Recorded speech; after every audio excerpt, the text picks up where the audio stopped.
This episode of We Are Libertarians is brought to you by Audible.com. Enjoy one free audiobook courtesy of We Are Libertarians. Choose from more than 100,000 audiobook titles, including works by Ron Paul, Walter Block, Murray Rothbard, and the Cato Institute. Audible.com also has audio of radio and TV programs and audio versions of magazines and newspapers. You can get the Audible app on any mobile device or download the audio to your computer. Go to audibletrial.com/WAL or head to WeareLibertarians.com and find the link to get one free month of Audible today. Welcome to We Are Libertarians for this week. I'm your host, Chris Spangle. To my left, as always, well, usually you're on my right. This week you're on my left. I am on your left.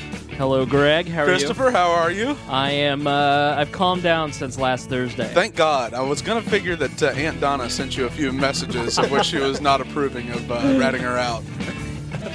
Listen, I don't have an Aunt Donna, and if I did, I wouldn't have told the podcast audience that she is a judgmental B-word who jacks off an associate pastor in her free time. Did you say the B-word last time you were on the podcast? No, because I don't generally say that about most women. So it's been a traumatic week, though. Yesterday, your mom told me she hated me publicly on Facebook. It is true. For some reason, that doesn't surprise me. What are you trying to imply, Nick? That voice is Nick Taylor. Nick, how are you doing? Not bad. How are you? Good, good. Creighton's roommate. Yeah. We get Creighton's roommate on the podcast more than we actually get Creighton anymore. Someone's got to take over. Chris Peffers is here. Hello, hello. How are you doing? I'm doing fine. You're a terrific host. Thank you, sir. Thank you. Your brother Daniel is in Colorado. On a THC scale of 1 to 10, how much is in his body at this moment? Probably like 10.5. 10.5? So he's basically just getting baked all the time. Perhaps. Okay. That's kind of how I saw it. I bet his anxiety is so low. He's turned into Chris Peffers. he's gone from Daniel Peffers to Chris. Some people call that evolution. Right. Yeah, the last time Chris Peffers was here, his final words were, "Yeah, man, cops. Stop killing people. You're really bumming me out." It needed to be said. It was profound. It was profound. In episode 100, we had we were giving closing arguments or whatever we call it. We've never 112 episodes in. We've never figured out what to call the end of the show. You've named it several times. I know, None of them have stuck. Nick, would you switch microphones with what's his face there? I could. Yeah, please. Thank you. No particular reason. I just want you to. Brings you pleasure? Like, what's going on Yes, well, here? this is my realm. Welcome to my realm. All right. And so dear leader says, so it shall be. Yes, that's better. Everybody sounds better. The thing is that microphone's a little weird, and he'll probably talk way more, and so it just, Oh, that's fine. Yeah. So he gave you the crummy Just give one. me the shitty microphone. It's not from Radio Shack. My coworker, Jeff... Nothing's from Radio Shack anymore. No, I threw all that stuff out. Is it Goodwill? Goodwill fine? Goodwill microphone, yes. Jeff Vibert, my coworker, still has one of my microphones from like January or December. So I need to have a discussion with him tomorrow. I might have to break his legs. Who he is going to be opening for Pat McAfee? Yes, He will, yes. So Opening for Pat McAfee? He's a stand-up comic. Okay. yeah, Pat so, McAfee is as well? Mm-hmm. Yeah, Pat actually, he's the Pulse Cunter. Okay. What exactly is a... I got that one all mixed up. I think we all knew what he was. The Colts punter. And Jeff is a coworker of mine, a writer on the Bob and Tom show, and he's a stand-up comedian. And he's opening. They're playing this big stage, like 1,100 people. It's going to be pretty crazy. So yeah, check out Jeff. Jeff Vibert has a podcast. You can listen to it. I was on it. I was on one episode. And then after that, you don't need to listen anymore. So, fellas. So, Chris, since you were last here, that was Christmas time. It's May now. Sounds about right. Yeah. So several months have gone by. 5 months since we've last seen you. Have you done anything productive with your life? Not super productive. All right. Well, I did get out of my job at Myers. I think that was pretty productive. Did they ask you to leave, or were you voluntarily leaving yourself? Well, You don't have to say. the rules were just so... They Oppressive. wanted me to show up on time, right? Right. And that shit just cannot be tolerated. I mean, 5 a.m., jeez. Oh, is it that serious? Yeah, it was 5 to 1:30 was my shift. Oh, that was never going to happen. All right, I'm with I you. showed up at like 5:15. Yeah. I would have stayed the 15 minutes if they'd let me. But anyway, yeah. So that's So you're looking for a job. or whatever. Looking might be a stretch. You're just basically If I looking find a job, sure, somebody who will but- give you money to smoke weed. Is that what we're talking about? Is that what you're looking for? I mean, that'd be nice. Why don't you move out to Colorado with your brother? Talk into that mic for me, too. This is a podcast. Why don't I move to Colorado with my brother? Yeah. He's don't know. doing well. I hear he has a girlfriend I or have, something like- like that. yeah. I hear he's engaged. No. His girlfriend is pregnant. It's very ambiguous what's going on there, but Is he ambiguous or is she ambiguous? they're both being kind Coy. of ambiguous. Yeah. Boy, yeah, I don't like when that happens. But they're always tagging each other in Facebook, so Oh, I guess see? that's the real measurement, right? So. I guess he's become a kingpin of pot, right? I think right now he's like the accountant's assistant where he's working. He's assistant to the accountant. Yeah. That sounds like Melvin in Office Space. Oh, it's gonna happen sooner or later. Yeah. Well, tell your brother. Give him your best. I actually We don't care, but give him your best. I sent him that text you sent me yesterday about everyone. Yesterday, I get an important text from Chris Spangle telling me that ISIS threats have closed down several highways. Did you get that as click. well? Yes. It was a shortened link, which made me suspicious. Right. I shouldn't have clicked it. I got plenty of responses. Is this spam? And I wrote back, no, but it's super scary. And it was indeed super scary. Could you describe what it was? Was it, in fact, an ISIS threat closing down It a might- story? Was it big enough to close down an interstate? It might have been big enough to close down an interstate. It was a It bear. was certainly a meaty discovery. It was a large black gentleman. I Yes. say gentleman because he looked very refined. He did. He was wearing a classy collar. guy. Would Joe Biden call him articulate and clean? I don't know about. Yeah, no, I don't know about that. But maybe the biggest penis I have ever seen in my life. To which one female friend responded, "I'm putting that on my bucket list." That's quite a No, bucket. don't look at her. That was like, no. It was, That is quite a bucket. no. She listens and she knows who she is. Yeah, Oh, man. I can't wait to bring that up. yeah. So that was a good prank. If you want that, send me a Facebook message and I'll send it to you. Did you get it, gotta- Nick? I didn't have his number. I put it in the chat. Oh, that's right. That's right. What'd you think? So the next link I get from you guys, I just shouldn't open it. Is If that it's the ever case from here? Spangle and it's a text Is that asking what you it to open is? something, you do not do it. That is the absolute first text rule. it to one of your buddies and get them to open it and see what their reaction is. Right. The man lives to troll. Unless it's you know there's something important going on in his life, you do not ever open a text message from him. I work in a job where I man the internet station for a comedy show. You wouldn't believe the filthy things that I get. And that was one of them. And I just pass a lot of that along. Sent it to one of my coworkers who I think sent it to our boss. So I don't know if he's going to be back tomorrow or not, but I can't wait to hear how that went. So, yeah, I think if you watch our Facebook page, you can tell that we have a little bit of that trolling spirit, too. There's always somebody's getting their jimmies rustled on our Facebook page at We Are Libertarians. So, good times. Nick, you are living with Creighton. Yes. Do Yes, you I do you am. two work out? Do you guys go lift weights? Yeah, do you guys We lift? do. Do you even lift? No, I don't. Yeah, No. See, it's something. I'm just you naturally should probably- strong. This bot, I woke up like this. Everyone can be stronger though.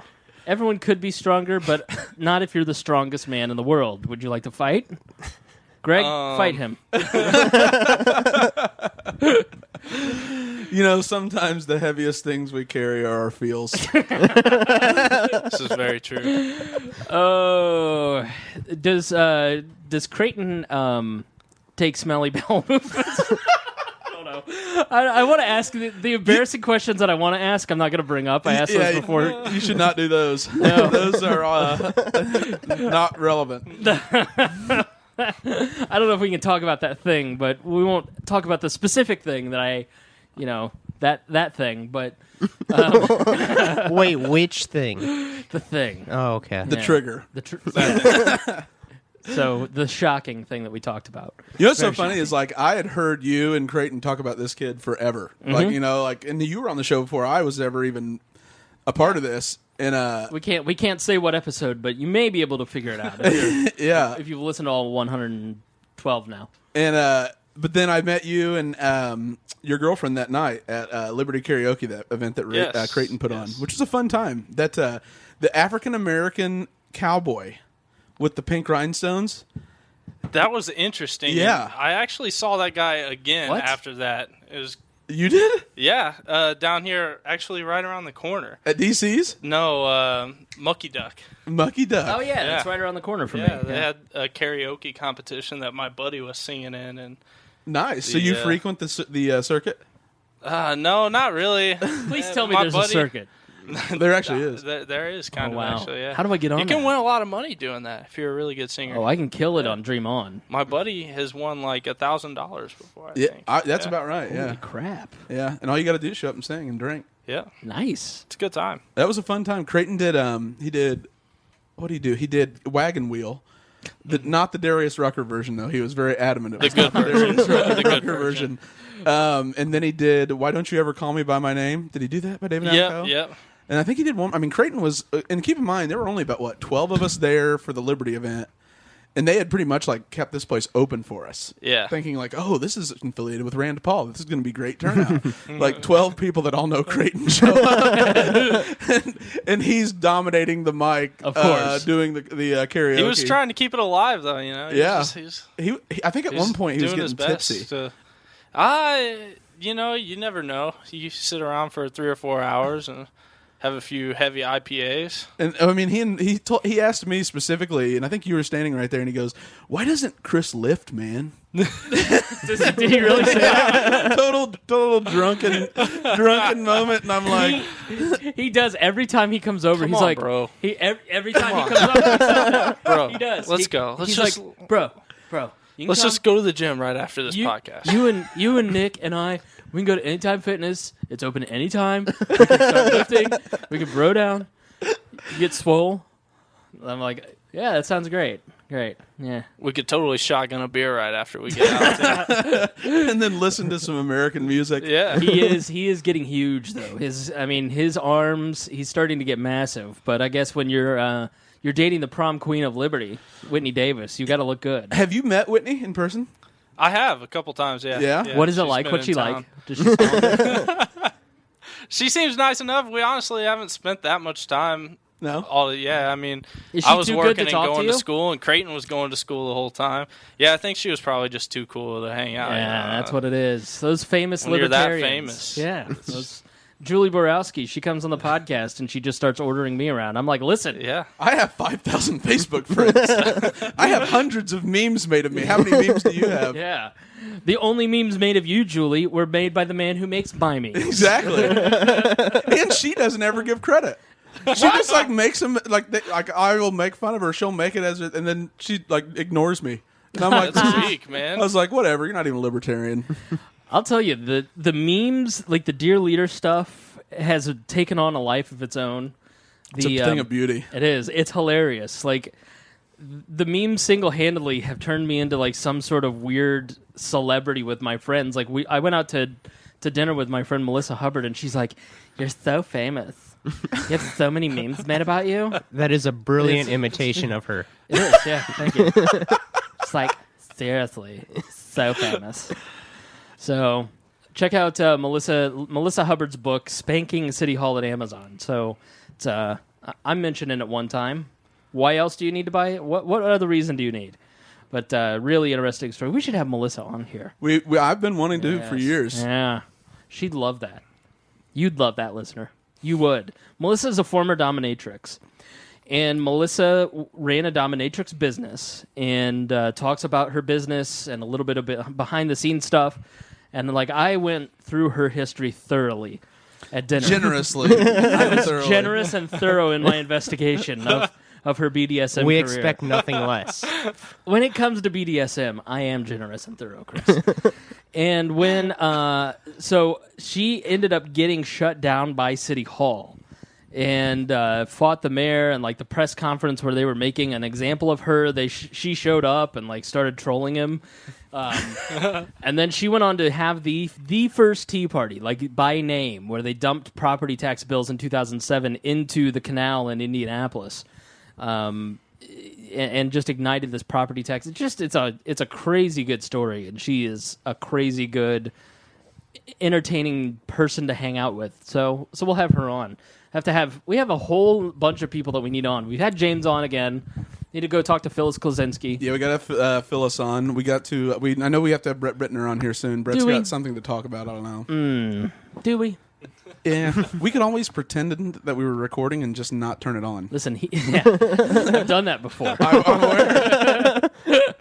I never thought that we could use that. That's what's for a good happening to my purpose. mic right now. Yeah. Oh, gee, I didn't record this part where I Jersey Turnpiked on Daniel Peffers. Dropped it like it's hot. I did. You got to jiggle to the left. That's what the ladies like. Do you jiggle to the left like your brother does? Are you familiar with You this? got those dank moves? Is this that he was playing some video game on the Wii U about dancing? Is that what this is about? No, but that is so much better. Oh, Daniel. This is what brothers are for. If my brother ever came on the show, I'd die. I'd love to have your brother on Oh, this my show. God. He's such a dick. He should make just this get his own happen. podcast. Yeah. What do you think I am? In the business of handing out podcasts? No. Not anymore. Not anymore. Only to attractive women. That's right. So we are doing. We talked about this before, but it was the best 20 minutes of Weird Libertarians of all time. It was some point last fall. Daniel was here, and we started talking about how to pick up chicks. I was newly singled. Singled? I was pretty singled. I wasn't single. I was said, you're single now. And I said, okay, hallelujah. So Daniel was here, and he's like, Spangle, you got to get out there, and you got to do it. You got to get it going, and you just got what you need to do is you need to go to a dance floor. You need to go to where there's girls dancing, and you just kind of stand there and you just jiggle to the left, and then My they can't favorite resist part it. is he told you to go to that lava that's in Broad Ripple right across from Bleecker Street. And, the hookah bar? Casbah. Yeah. Oh. Yeah, but it's. I mean, it kind of gets going, I guess, but it's all like Persians with gold necklaces on, and they're like sweaty, and they go Like from the there. South Park episode. Exactly, like so they're like sweaty Persians in blazers and jeans, and like always V-neck tees that are way like they're literally trying to show man cleavage, and then they leave got the hamburger lava. meat out? Yeah, totally. And then they all go down in like a herd to Rock Lobster. Not kidding. Just this herd of Iranians. It is. It looks like Arabian Nights. And They float on their magic carpet. yes, I'm sorry, that was racist. yeah. We're fighting them in a war. It's Yeah, okay. It's okay. We're freeing them. We're Right, freeing them. Oh, sorry. Liberating. Yeah, and so they go down there, and then they go up to the women that dance in the cages inside Rock Lobster, and they're like, "Hey, Poppy." It's hilarious to watch. I love it.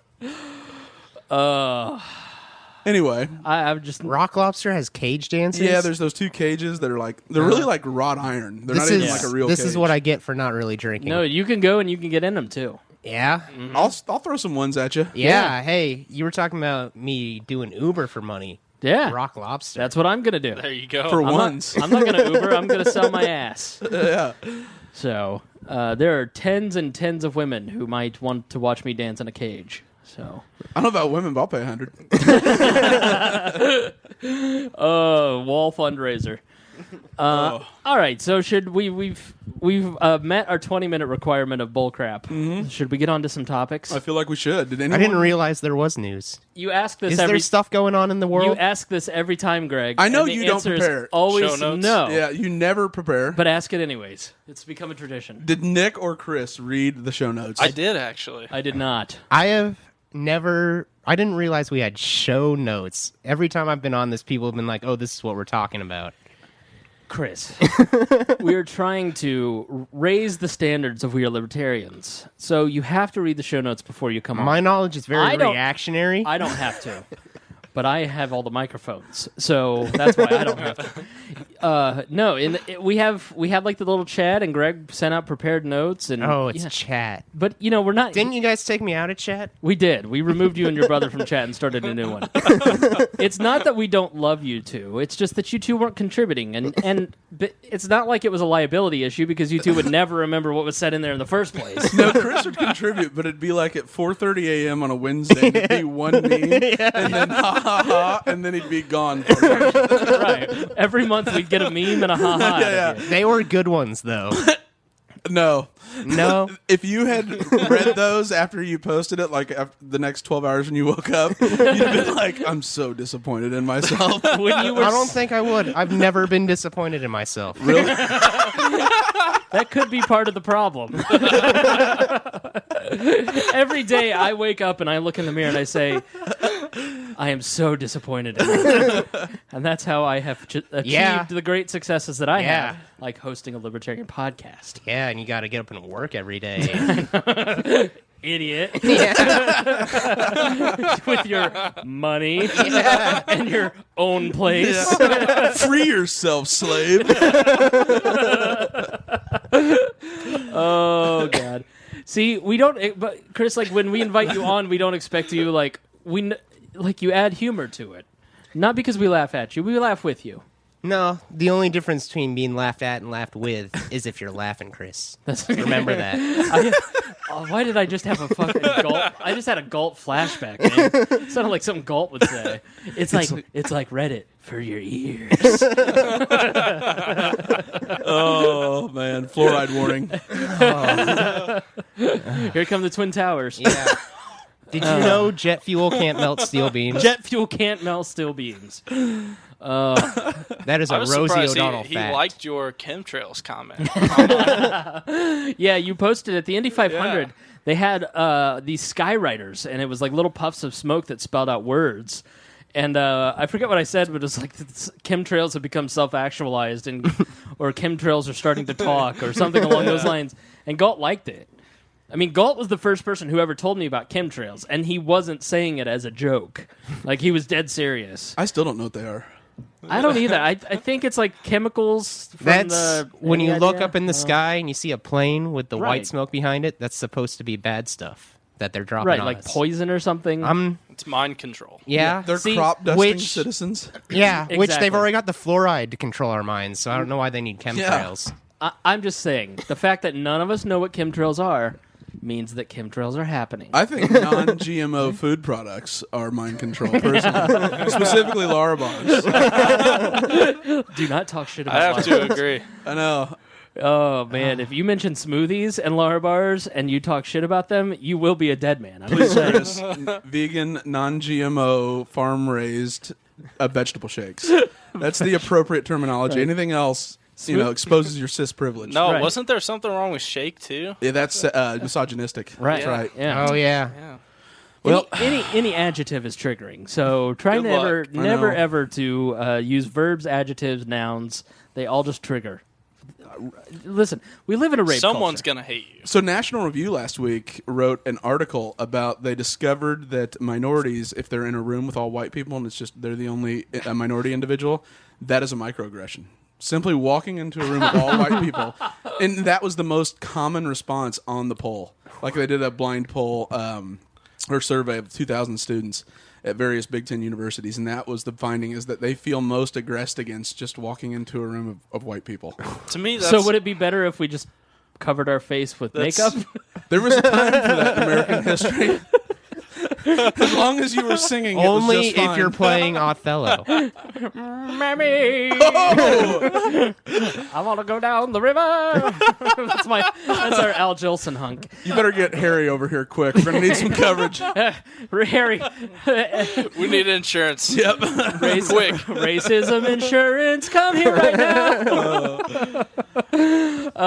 No, it's for those of you who are young and may not know it, look up Al Jolson. You won't believe it when you see it. In the early days of film, like if you watch The Birth of a Nation, it is like the most racist shit ever. It was a promotional film by W.E. Du Bois for not W.E. Du Bois. Who was the guy that made it? Who? W. Du Bois was the The Birth of a Nation? Yeah. It was. No, I was going to say D.C. Stevenson, but he was the He was the Klan leader here in Indiana. Yeah, here in Indiana. Right. It is though. It's 2 letters. But I can't think of it off the top of my head. I haven't watched it, but one time. It was I couldn't believe it was like the first film shown in the White House by Woodrow Wilson, who resegregated the military, was born in Atlanta during the Civil War, huge racist. But And progressive. Very progressive. Very progressive. Reintroduced eugenics to the United States. Really just a bad, horrible human being. And Birth of the Nation was really like, it's awful. And then everything softened up, and then you just got all the famous white people in the it wasn't the talkies yet. Although I think one of the first talkies, I think it was a guy in blackface. Yeah, it probably was. So you can imagine that movies in the 1930s were very, very progressive and very inclusive. They were. But yeah, Google Al Jolson and you'll get the Mammy reference. That's your history lesson for the day. Your history lesson in white guilt. I'm just saying, Nick's drinking beer that says Trigger. So He is. It is. What a jerk. Hair Trigger.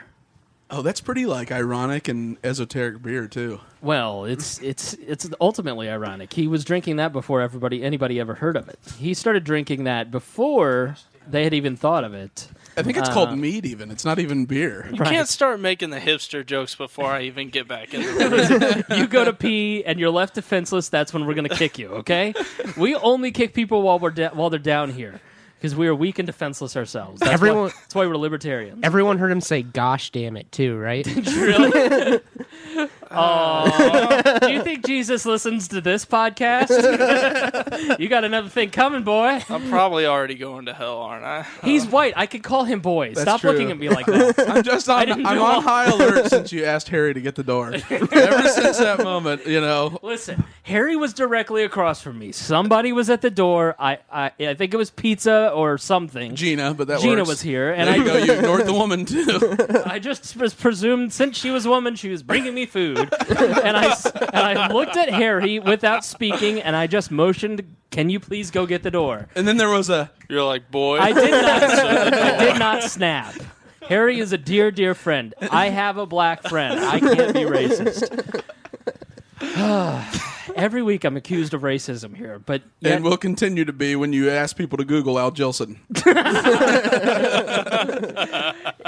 listen, awareness brings people together. Yeah, okay? and you almost sang an entire minstrel song. Things aren't trending well, Chris. They're really not. Swing low. This podcast is going to take a swift downturn. Yeah, we better get on Rand Paul. Yeah, we're 30 minutes in. We better get off of Rand Paul really quick so we don't ruin his campaign after all this. So, Greg, as always, we go to you because you're the one who read the news. As this podcast exists to break down the news, and we have one person who's read it. It's been a big week for Rand Paul. Yeah, he has been trolling just about everyone. Like his book came out, right? And then this is where, if you saw it, I know it really rustled a lot of libertarians that he said that James Clapper, the former security director who lied before Congress or the Senate, and Edward Snowden belonged in the same cell to discuss liberty and security. And so a lot of people thought he would be more of a champion of Edward Snowden, since he's kind of ridden his coattails since Snowden did the expose and then he did the filibuster. Then Chris Christie got all pissed off at Rand Paul. Shocking. It's the same thing. You know, all the Republicans are trying to position themselves as, you know, what role they're going to fill in the campaign, and Christie's been dying. He has no momentum whatsoever. He waited too long to come out. He had the Bridgegate last year. But he went out and basically had the most harsh rhetoric against Rand Paul, and they have a long and storied hatred of each other. But basically said that he's on the same team as Al-Qaeda. And Rand Paul responded brilliantly. Goes on, I think Bob? No, George Stephanopoulos, and says that wasn't very nice. And it was great. And then he's had some issues with Mitch McConnell lately, who they're going to, but Mitch McConnell's already endorsed him for president, so there's not a lot else he can do. What was the other major news story for Rand Paul was? Oh, I'll look it up real quick. Did you see or follow any of this, Chris, at all, or the Peffers or Spangle? Can I say something? Like, as far as like the Edward Snowden thing, he has held that stance since he has been saying anything about it. So I don't know why anyone was surprised. So what was because the New York Times covered it? What was his official stance on Snowden again? He thinks that Snowden should go to prison because he technically broke the law. He should at least be brought before a court and have a trial. Court. Yeah. Not necessarily that he should go to prison. Because I remember when all the Snowden stuff he'll broke. He'll be on trial for treason, though, right? It's not like a slap on the wrist offense. Yeah, but this is what Rand Paul does. It's always his slippery, down the middle, never taking a stance, but taking a firm stance, typical politician bullshit that Rand Following Paul the law to a T. Right. Yeah. So, shut up, Greg. I'm just saying, it's hard to, it is the you law. And your laws. Yeah. You and your laws. Yeah. Pass the law, bro. If we can't break laws, how do we know which ones are good? What? That's profound. Bro, my mind's so blown right now. You're like the I think I libertarian need to smoke Buddha. more weed to get that one. You just sit here and you just expound wisdom like, No, bro. I feel like I just should sit Lotus and listen to you go on for hours. We seriously need just a podcast of you and Niece talking to each other. Yeah. Nobody would know what the hell was being said, but it would sound really good and I important. feel like that should be its entire own spin-off, Very much so. We He need could some wall replace- spin-offs going on. Like here. Joey from Friends. Yeah. He could replace Galt in Nearly Total Nonsense, bring back Nearly Total Nonsense. He'd be just as reliable, too. Yeah. Oh, God love Chris Galt. Somebody has to. He does. There is a girl hanging out in pictures with him on Facebook. Really? So, yeah. You can look it up on Facebook. You ever been on Fiverr? Fiverr? You could Fiverr. $5, and you can I have, have. you can have a week-long Facebook girlfriend that'll do she'll Photoshop the picture with you. Yeah, that's Not kidding. they'll do. You just post a job They'll you're going to do comment for on your $5, page. right? Like they'll do the entire. They'll make their location your location, and they'll do the full online I think, girlfriend yeah. experience.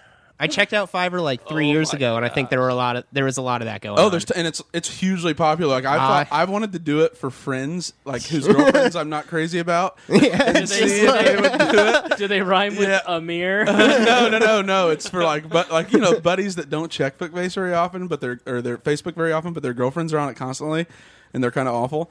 And then all of a sudden, this girl just starts having pictures with her boyfriend, with that girl's boyfriend, and then the relationship status changes. Oh, it'd be wonderful. Do you think that's what Daniel's doing? No, I actually met her Oh, okay. All in right. person. I met her once. Right. Did she the whole time was she just staring you directly in the eye going, No, but I didn't touches me. look at her too much. Oh, okay. She Wouldn't was want to just make kind of eye around. contact, would you, Chris? Wouldn't want to I look. mean- Wouldn't want to look a woman right in the eye. I just got into Colorado, and Your eyes were red, and you didn't think that she'd notice if you I looked was her in the eye. hungry, and I was just a puddle on a couch. He was just trying to find the time. If I don't look them directly in the eye, they can't see that my eyes are red. Rick and Morty was on. Rick and Morty. Is that like Cheech and Chong? No, it's a cartoon on Adult Swim, and it is hilarious. I don't watch cartoons. That's because You watch South Park? you're like dead or something. I'm my dead or something. I don't play video games either. I just read. I don't watch TV. I'm sorry. I'm joking. Can I have that like TV That's that's not over true. there? He listens to the Avett Brothers while he eats Lara bars. I just listen to actually happens. I just listen to NPR all day. One time, this was real early on, and I had just joined Wall, and we were in chat, and I asked you, it was like a Friday, I was like, what are you doing tonight? And you're like, right now I'm sitting in Starbucks listening to, what's the NPR podcast? This Cereal? American Cereal? No, This American Life. This American Life. Okay. As soon as this ends, I'm Those are going the to go two get I can another name. pumpkin spice latte and turn on the Avett Brothers while I do some online reading. And I was like, okay. It was. And you're in like Fountain Square. It was a salted caramel hot chocolate. Oh, okay. You're right. Okay, it was a salted hot chocolate. That is better than a pumpkin spice. I don't drink coffee or anything. So like anything I don't know what a latte is, so I don't want to drink it. But I know what hot chocolate is, and I know what salt is, and I know what caramel is. So Okay.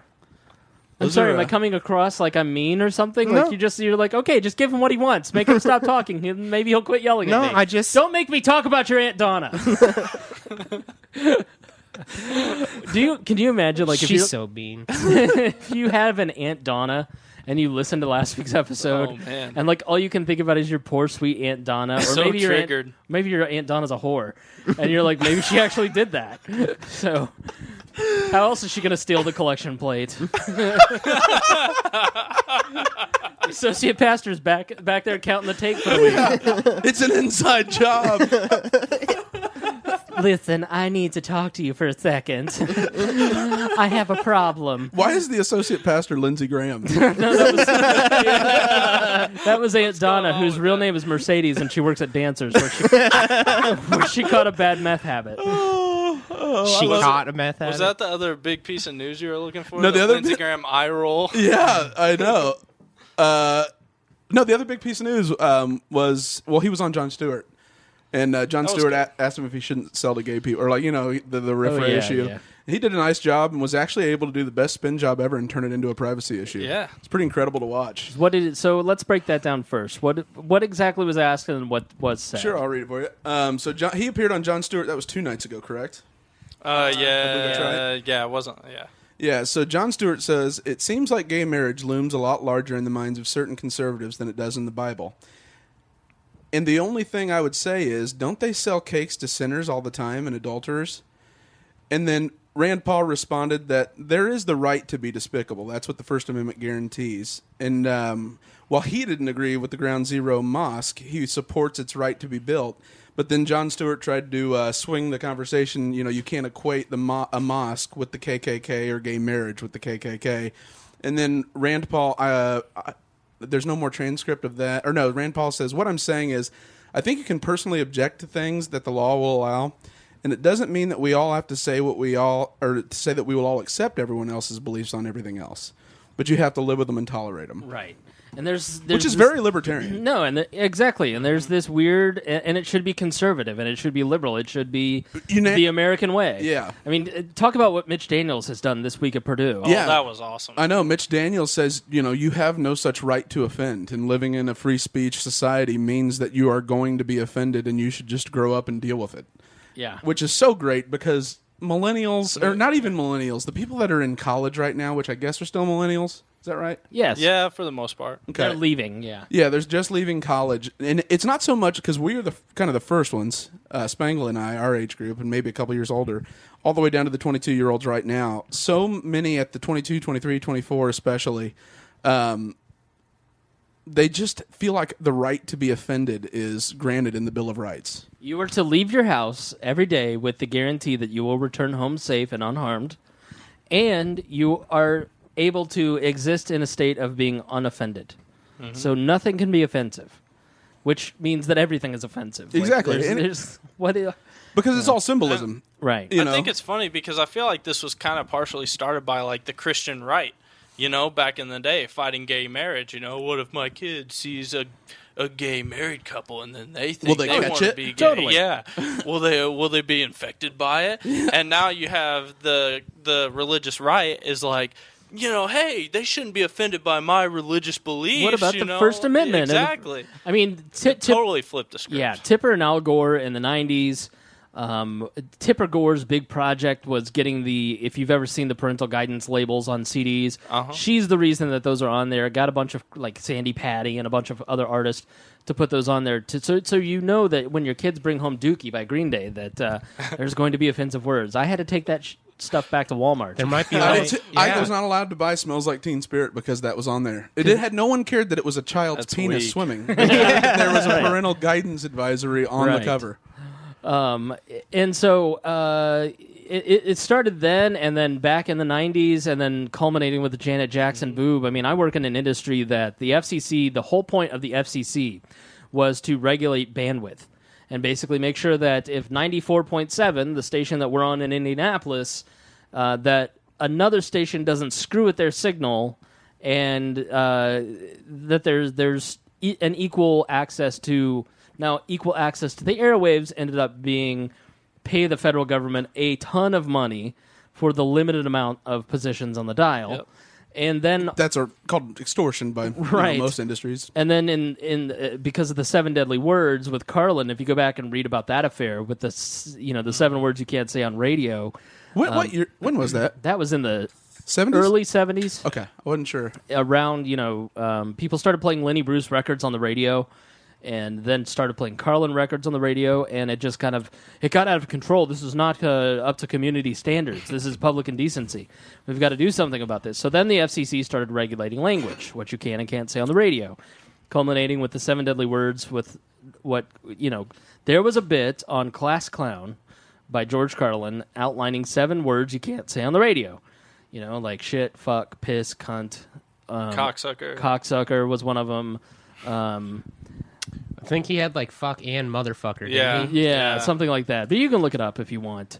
It's not really a complete list. It's more... then they took Blink-182 made a song of it. Then they took upon themselves to start regulating language. And I work for a radio show that had tens of thousands of dollars in fines and I've read the transcripts from the 80s. The most innocuous, harmless stuff. I mean, asshole. It was a fine. Can't put the two together. You can say them separately. Yeah. You could put even them say, together. You could say ass separately? Yeah. Yeah. Really? It's the asshole. Yeah, that's... Can you say it now? No, on TV they censor... Like, sometimes they'll leave the ass and they'll bleep out the whole part. Yeah. Wow. Yeah, you can't say butthole. So the rule of thumb is... Oh, my God. I worked in radio at a time when Janet Jackson had just happened, and everything got really weird, and you couldn't talk about anything regarding sex. You couldn't talk about anything regarding sex, bodily emissions, bodily fluids, sexual acts, parts of the body, any kind of excretion, meaning poop. Sweat. No, that was okay. I'm just talking mainly number 1, number 2, and number 3. Yeah. Think about number 3. Vomit? Women don't have number 3. Yeah. So it just was this weird time, and like Bubba the Love Sponge got $1 million fine. Yeah. That put him. That ruined his career forever. Yeah, there was a person named $1 million Bubba the Love Sponge. Yeah, for he's still on saying in Tampa. something. Did you ever see Hulk Hogan's sex tape? Yes, I did. I remember Hulk Hogan had a sex tape. It was Bubba the Love Sponge wife that was in the sex tape. Oh, yeah? Yes, it was. Sorry, I got distracted there for a minute. Why are you Googling so quickly over there? Sorry. What's happening? Don't mind me. I'll It's a do list. Hulk Hogan. There's an app for that. Hilarious. But anyway, it's with Rand Paul. I know you're not the big fan. Clearly. Listen, I'm a fan, and I might vote for him. I might not. I don't know. You're not going to. I'll vote in the primary for him. I think he deserves a shot. Yeah, you'll vote, in the Republican primary for Rand Paul. Yeah. And then do you know Rand Paul? Ron's son? Yeah. Are you familiar with the president? An election. Wait, there's a second Paul? When did he come around? Was this like last week when he showed up? Yeah. No, He just I've been following him a little. I heard about the filibuster and a little bit of what you were saying. Okay, yeah. He's just had it's so funny. You can tell he makes everyone mad in the Republican Party. Yeah. And he makes every libertarian mad. Yeah. No libertarian likes him because he's not libertarian enough. I mean, who else we got, really? Well, I mean, it depends who the Libertarian Party I guess, picks. yeah. If Well, Gary Johnson's the guy. It'll be Gary. Yeah, but he was a Republican. The guy was an elected Republican governor.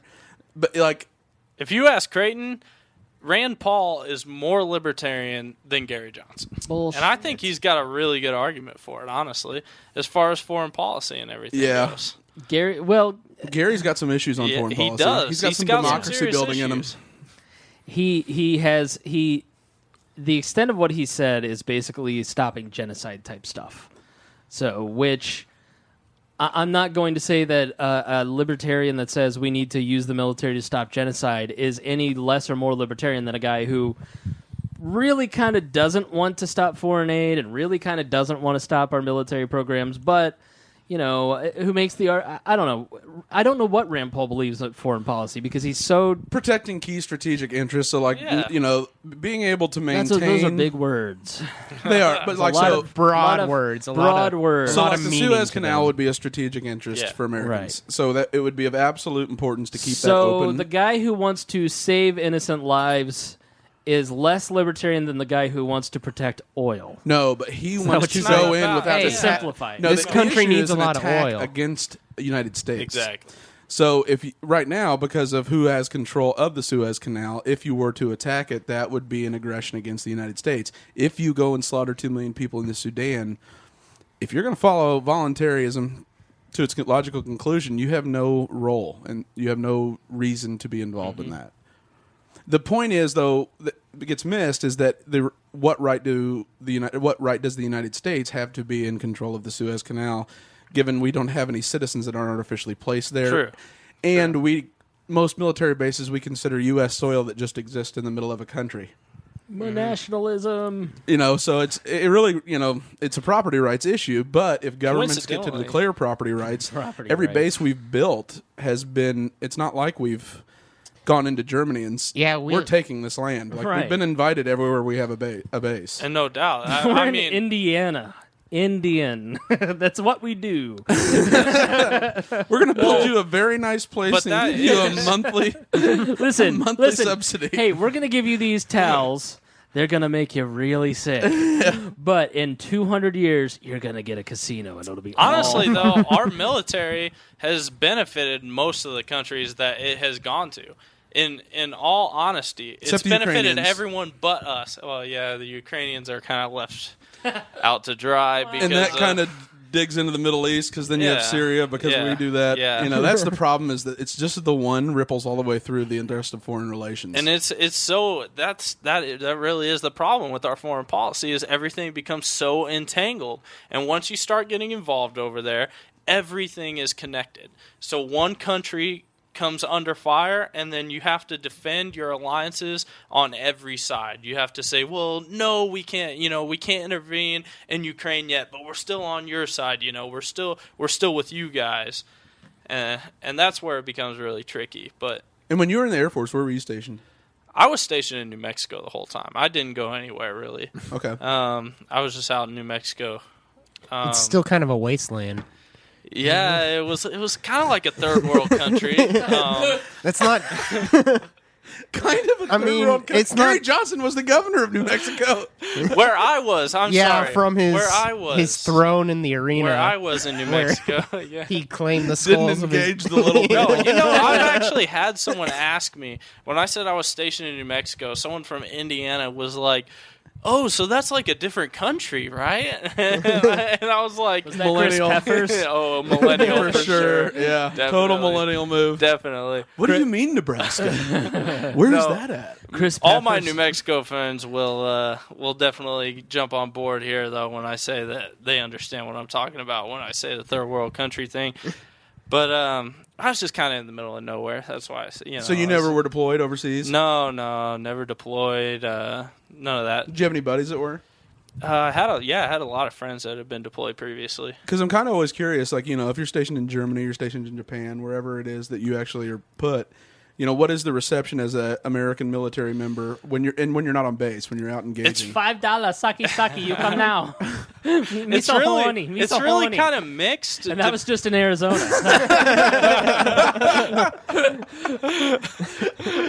It's really... Aunt Donna's from Arizona. Wait, what? And Aunt Donna's Asian. But you're going to be... You guys should Google Songtan Sally. You're going to be so hungry an hour later. That was like a delay. I just rolled that one right in and ran away, and then all of a sudden everybody got it. Oh. But no, from what I understand, the reception was mostly mixed, depending on what personality you had and what country you were in. I've heard a lot of people say they weren't welcomed well by the Germans, but I also know one guy at least that has still multiple German friends that he keeps in contact with, and they basically treat him like one of the people, like one of the better people, right? One of the Germans. One of the Germans. That's right. One of them. Yes. Master. Oh yeah, I heard they were bred Coincidentally, better he had than us. blue somewhere. eyes. Someone told me that. He had blue eyes, was 6'4", and the straightest blonde hair you've ever seen. All of those things, almost. Except for the blonde hair. Well, I mean, like, if you think about it, if we, the big scary threat is the Chinese, taking over everything. And if we had in the United States a Chinese military base that was, say, in Bloomington or, say, in Columbus or, say, in Lafayette, There's no way. it would be... Think about how angry that would make Americans. So oh my God, pissed. Martinsville would be just a recruiting station. Let's be honest, But they're at the always same like time- right on the precipice of revolt. At the same all time, times. China would not allow the whole country. China would not allow us to have a military base True. either, So, like, if you There want are to be more historical fair, allies. you go with someone like Germany. You Japan. say, what if we let Germany or Japan have a military base Yeah, here? if Germany had like a military base, But it people can't might be someone we've beaten. So, like, Germany's not a great, like that's Yeah. it's Vietnam. That's a constant Germany has reminder lots of that people we here. kicked your ass. Germany in World flies War II. aircraft here, and Yeah. they have like all kinds of people here. But, Yeah. But we also beat stationed them. at our bases and stuff. Right? Yeah, yeah. But we also beat them, so that's like a constant, like, hey, act up again and it'll happen again. Exactly. You know what I mean? So it has to be someone that's defeated you. It'd be like if the Vietnamese, Yeah, the who didn't really Vietnamese. defeat us, Yeah. but like No, led us to Yeah, I death. see what you're malaria saying. and Yeah, I see other what you're stuff. saying. killed us. anyone that has dominated you, just hey, here's a big eyesore. We're right just in the gonna middle put of your this So, base like, right if here. the Spanish flu built a base in our country, Exactly. Exactly. It's always been, it's we're in a globalized world, so people forget about the old ties that exist or the history that have brought our fates together. But I can't imagine for a moment any other country, even Canada, like having a base in the United States, because Canada could We're have way one too across the proud. border. Way too proud for that. and yet we think it's just fine. If we're Well, gonna I don't set up even. shop. What are we really doing? Like, we have People don't bases even in Germany, think about right? that, though. They just think America. We have the best military, so obviously we would put a military base in someone else's country. Well, there's an arrogance that we are Americans, so we are more moral, we are more ethical, we are more kind, more giving, more generous, more thorough than any other nation on the planet. And It's true, but we shouldn't say it. It used to be true. Like that was after World War II is where that thought was, sort of originated. The last moral war, Right. Yeah. And we clearly, since the 60s and 70s, Vietnam and Korea, we have given up that The moral high ground. Yeah, we've given up the moral high ground. We've made so many alliances out of, just we didn't sponsor that form of political theory like domino theory and communism, and we didn't like it. And I can't imagine in today's world that our military even has any remnants of that standing overseas. The war on terror has greatly blurred the lines because we're now. It's one thing to say that we're going to mobilize against a nation. Mm-hmm. It's one thing to mobilize against Russia or against China or Japan. And there are very clear borders. There's clear lines that you can invade and that you can cross. There are people you can call and yell at in their Right. country. Yeah. You can go to the UN and have a reasonable discussion and try and have diplomacy. Like, you can't have diplomacy with ISIS. Yeah. There's no diplomacy to be And had. fundamentally, you can't, because then you'd be recognizing them Right. as an actual nation state. You can have diplomacy with Iran. Yeah. You can invade Iran. But like we recognize North Korea, but where are they at We on kind that of level? recognize them. we have On that level of crazy. Well, we have They're back channel only talks. top. yeah, yeah. We send Dennis Rodman in, and And I am I'm sure James Franco. that someone at some level in our government is having some discussion with allies of ISIS or ISIS themselves. And if you read that report that came out last week, we strategically supported them because they were a natural pressure against Assad, who we want to see overthrown. Right. There's the great photo of John McCain posing with ISIS. Yeah. Rand Paul was That's totally why I can't right. stand. Rand Paul comes out and says, I think it's the GOP hawks that caused this whole ISIS thing, and I think they're the ones that, fan the flames here. And like the Republican base immediately is like, Rick I was listening Santorum to. all of a sudden I was announces listening for president. To, I'm ready. I am ready for duty. I was listening This to is Greg your year, Garrison this Santorum. morning. He's a local Indiana Yeah. talk radio host, and he was like, "Oh, Rand Paul has shot himself in the foot here. Like there is no chance. Rand Paul doesn't stand a chance." Like how out of touch with reality do you have to be to look at all the facts here? To just take a step back and look at all the facts and look at who you are supplying to weapons and like be like, oh, Rand Paul's out of touch. I mean, I tell you, like, there's sometimes I like the foundings of the GOP, but to see what it is today is such a mockery of what it used to be and was founded upon. It's sad. Because it's one thing to deny that man is causing global warming because there isn't an absolute consensus, and even if it's a minority of scientists. That I mean, don't agree. weather's tricky anyway. Yeah, weather is changed. It's But very chaotic. You can go back to listen. You can go back and listen to episodes of We Are Libertarians with Greg and Chris, who have no business commentating on politics, and we give you the history of ISIS. You can hear through the history of this podcast over the last 3 years, the history and formation of ISIS and how out of touch John McCain is. You can hear the whole thing. Like, Greg was the first one to ever talk about it.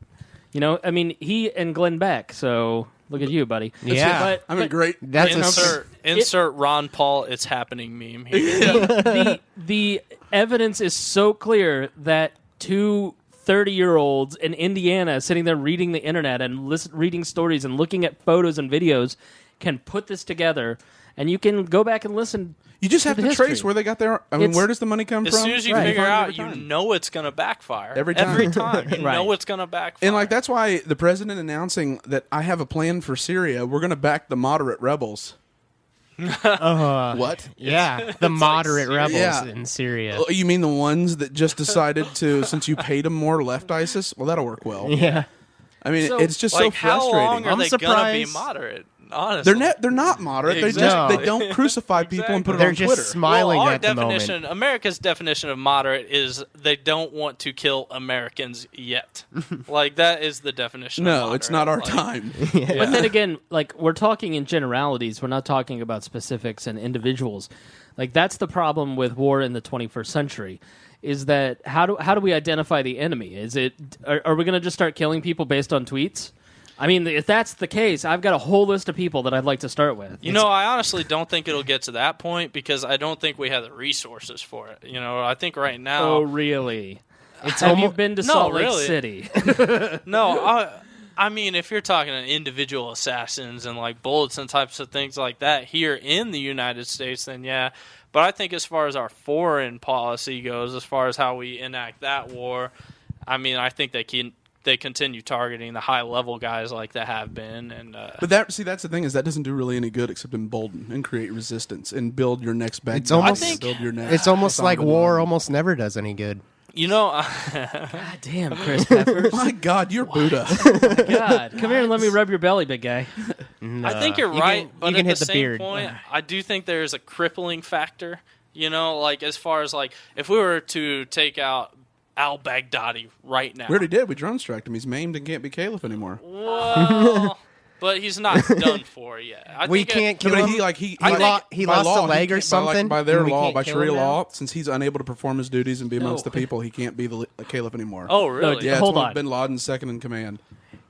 He said he can't be caliph anymore. He Oh, didn't okay. say he couldn't kill him anymore. Okay. You don't lose your leg and become That's what I- invincible. No, No, like caliph, no, like I'm- caliphate. I was yeah. thought- What I'm And saying, he all became I'm like a saying is if you non-combatant or do that something. enough times, it's going to make a difference. I'm not saying it's cost effective. I'm not saying it's a good way to wage a war, but I don't know. I'm just saying, at some point it does wear a toll on the enemy if they cannot keep the same leader for a certain period of time. So, like in the American Revolution, we specifically focused on the generals. Yeah. And to an extent, that worked, but I don't know that necessarily worked as much as it did. We just got them so sick of spending money. Exactly. Right? And so that's what they're doing to us. That's true.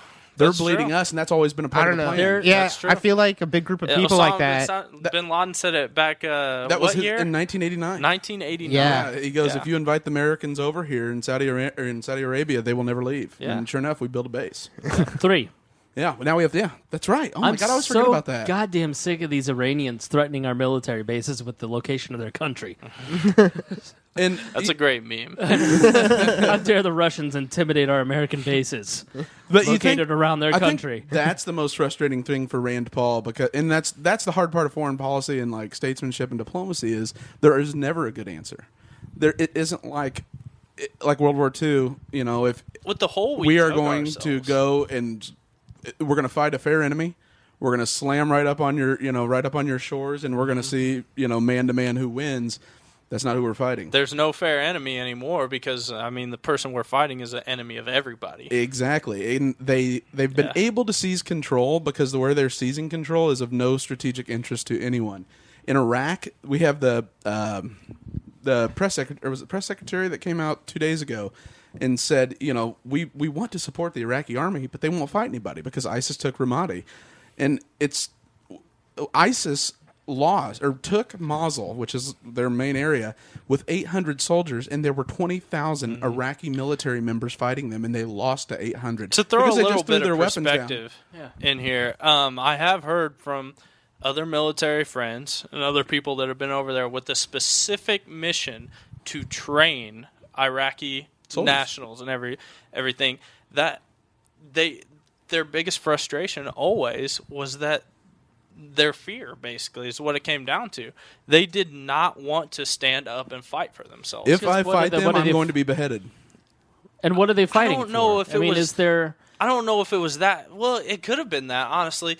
I think, honestly, how long Saddam and his family were in power over there, I think after so long of something like that, like it would be like trying to get the North Koreans to stand up and fight for themselves at this point. He worked it out. How of them. much fight do they have left in them at this point? That's the question that maybe you can answer.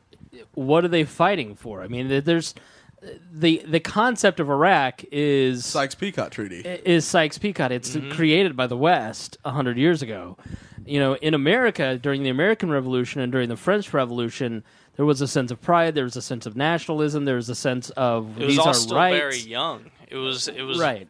Yeah, everyone was ready to go. Right. So what is your average Iraqi fighting for when everybody's afraid if they're going into battle? I'm sure, unless you're just a total psychopath. But what realistically are they fighting for? No, there's just very mixed feelings there, honestly, because you read. I read an article not too long ago about the showing of American Sniper in Baghdad, in a public theater in Baghdad, and any article you read about it will say that the majority of the Iraqis there were cheering on, like when it came to the scene, the very controversial scene where he was like, he's gonna have to shoot Don't spoil it too hard. And the child, Yeah. Okay, that was in the trailer. It came down to that trailer, that controversial scene.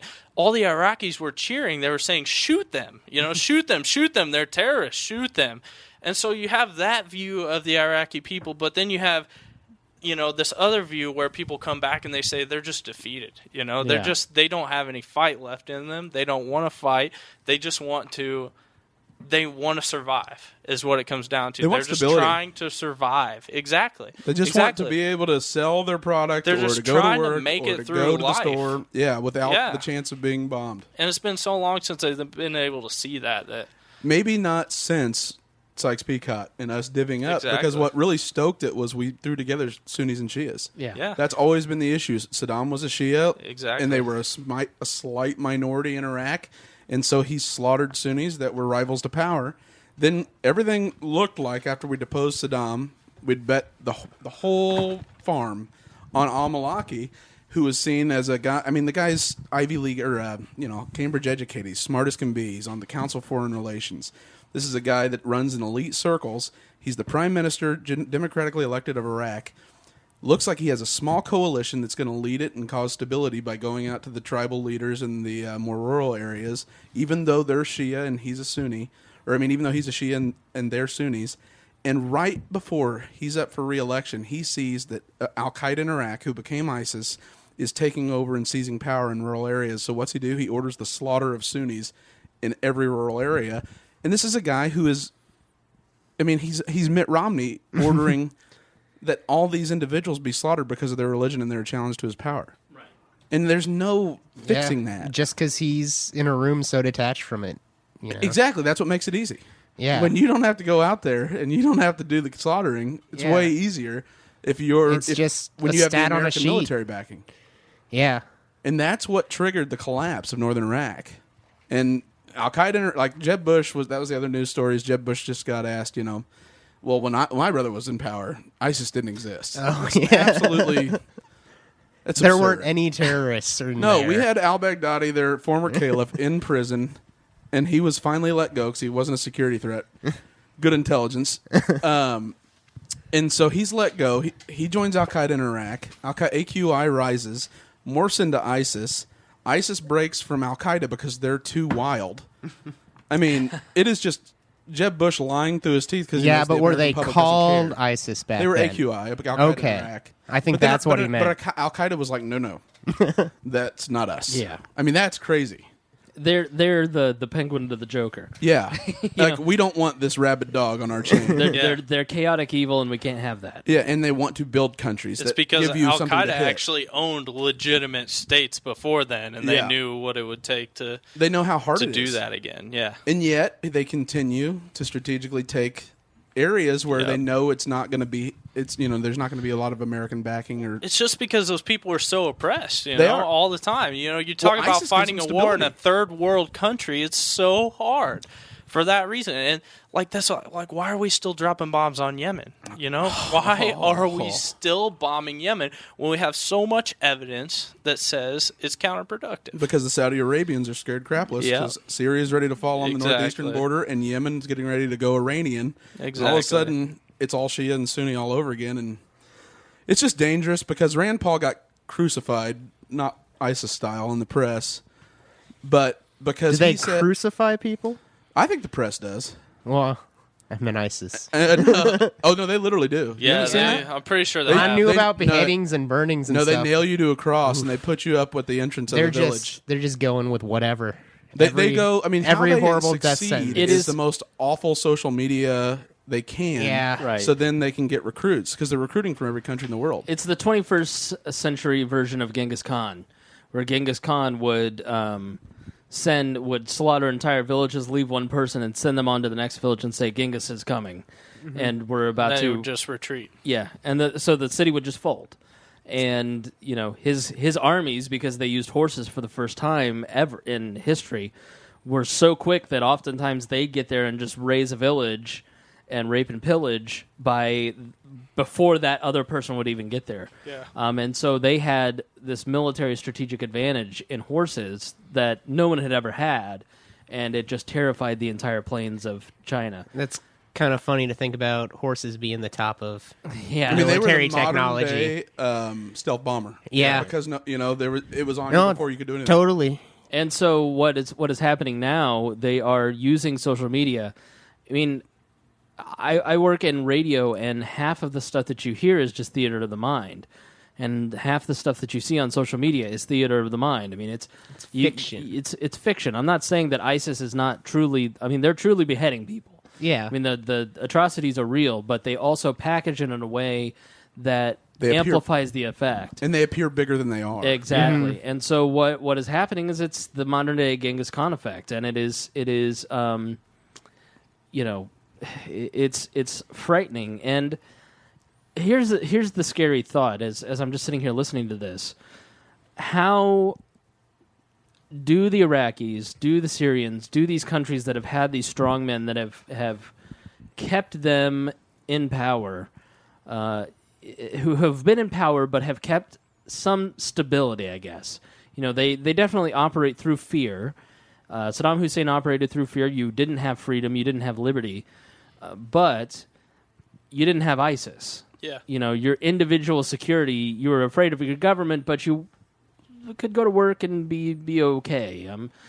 Imagine what Saddam Hussein would have done to a group like ISIS. Like they would never have the chance to exist. Yeah. It'd be like the Muslim Brotherhood. They would have had no mercy. To them in Egypt. No mercy. So, do the Iraqi people, because they have lost that sense of strength, do they... If you install a strongman... Do they have to go through fighting ISIS themselves to regain that? They won't fight ISIS. ISIS delivers the water. ISIS will run over them. Has passports. ISIS has total... the areas they control, they have a highly functioning government, and they absolutely rule with Sharia law. And that's the predicament we put ourselves in. Is that, okay, as libertarians, you want to say, just take your hand out of it and let it run its course. But at the same time, you think, well, we kind of helped make this happen. Sure. Not even kind of. Yeah. No, it's we had a huge part in making this happen. So, do you just leave them out to dry now? Do you just let them fall? There's still many Christians in Iraq and in Syria that could just straight up be murdered. No, about 2 million less than there were 2 years ago. No doubt. But there's still a lot there. No, there were like 2.5 million Christians in Iraq 2 years ago. Yeah. Now there are 250,000. Is that either through they are the oldest Christians that exist. They're most ancient. They're both fleeing and being killed. Okay. They're all trying to go to Turkey. Yeah. And so Jordan, Turkey, they're all completely destabilized by the fleeing of Christians from Tunisia, Iraq, Egypt, all these countries that suffer. Well, I don't want to say suffered the Arab Spring, but went through the Arab Spring. The Christians. There is a Christian genocide taking place, in the proportions of the Armenian genocide 100 years ago. There is no doubt about it. And it's that's where I've always said my views as a libertarian have been challenged, because we, if we never were involved over there, I think we should have never been as a libertarian, then maybe there's no problem. But we did get involved. The world doesn't start from a reset button. Exactly. We did get involved. And now we have this huge problem that we caused over there, and a lot of innocent people are dying daily, every single day. But to counter, our helping created a worse problem in ISIS. Can we re-help? Yeah. Can we re-help our helping? I don't consider our first involvement to be helping. But we thought it was helping when we did it. I never thought it was helping. And I don't consider what we're doing right now to be helping necessarily. But it's hard for me to convince myself I think we can. Uninvolvement is better than the alternative. I totally think it is. The best alternative to me, because ISIS will take Baghdad. They no will, doubt. if you let it go, for sure. And that is the plan, and then they're going to go to Damascus. And that's the thing, and I talked about this, the first time I read about it was the Boston bombing, because the Boston bombing was an attack by ISIS on the United States because he was obsessed with this, God. The flag of Khorasan. The black flags of Khorasan will rise, and you need to join the army, so he goes to Chechnya. He gets trained by a guy that ended, you've probably seen him, he's a white, red-headed, green-eyed Muslim member of ISIS. He's pledged his allegiance to the caliphate. Right? No, not him. No. This guy's Russian, but he's Chechnyan. Okay, yeah. But so were the Sarnev brothers, and the older one that died, goes over there, receives the training, totally indoctrinates his younger, brother that's very, able to be influenced. He watches all these YouTube videos. We get it, and I'd never seen this stuff before, and read it, and I was like, oh my! If this is where we're going, there's no beating this. Because they believe they can bring about the circumstances for Jesus to return in eastern Damascus, and then the caliphate, the global world caliphate, is installed, and everybody lives in an Islamic kingdom, peace on earth, under a law, Sharia law. And you can't fight something like that because it's a belief that can never be disproven, and it's usually incites such an anger and hostility within individuals. Unless you let them get what they want and see that it won't work, but...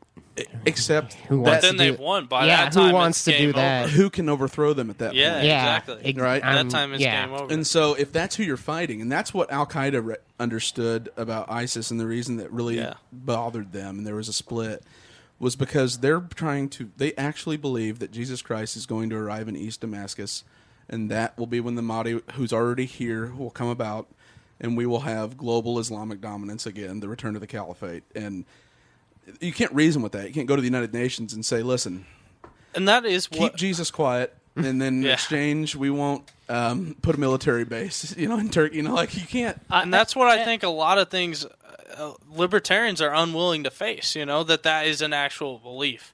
That's actually something that a lot of these people believe, and that's something we have to face. They're required to. Oh, and if you post about it, if you talk about it, then you are just a neocon. An Islamophobe. Right.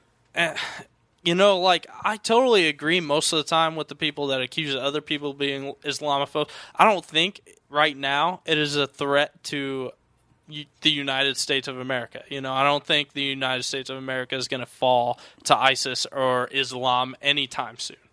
I think it would take a long time for anything like that to happen. But I do think it is a significant enough threat to actually think about. It's a long-term threat because it's a bunch of people who don't have hope that now have it.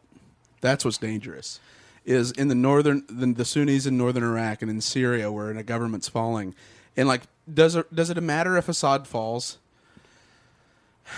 Yes and no, but I mean, realistically, if you look at Syria, ISIS isn't even the group winning; it's the Al-Nusra Front, which doesn't want. They're not ISIS, and they don't want to have Jesus come back at the end of the world. In my view, what ends up happening is you end up having what you have in Yemen. Yemen is sort of a microcosm of what would happen overall, where you have these power struggles from regional powers are backing these various factions, and everyone is trying to gain control.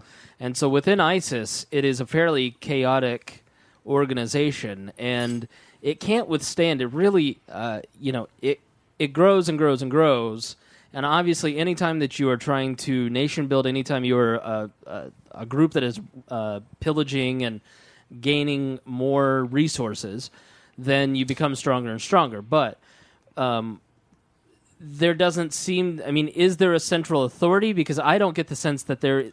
There's an absolute command There structure. certainly is. Right. Yeah, there's emirs in every area where they're stationed, and so above the emir is formerly Baghdadi. The name of the new young guy who was a physics teacher in Iraq is the new emir. I mean, it's one of those things. If Baghdadi is able to fully recover, then he'll be back. So it's more of an interim thing. Here's the problem with a young, brand new organization.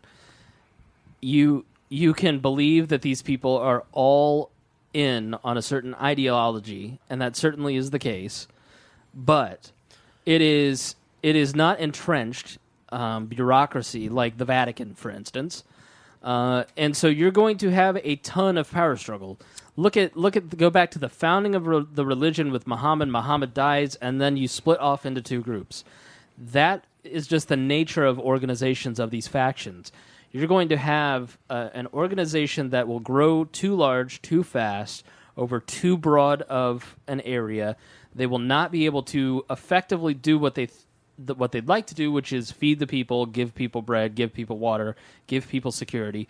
And you will have a very destabilized region, even more so than it is now. And that is just if we withdraw completely.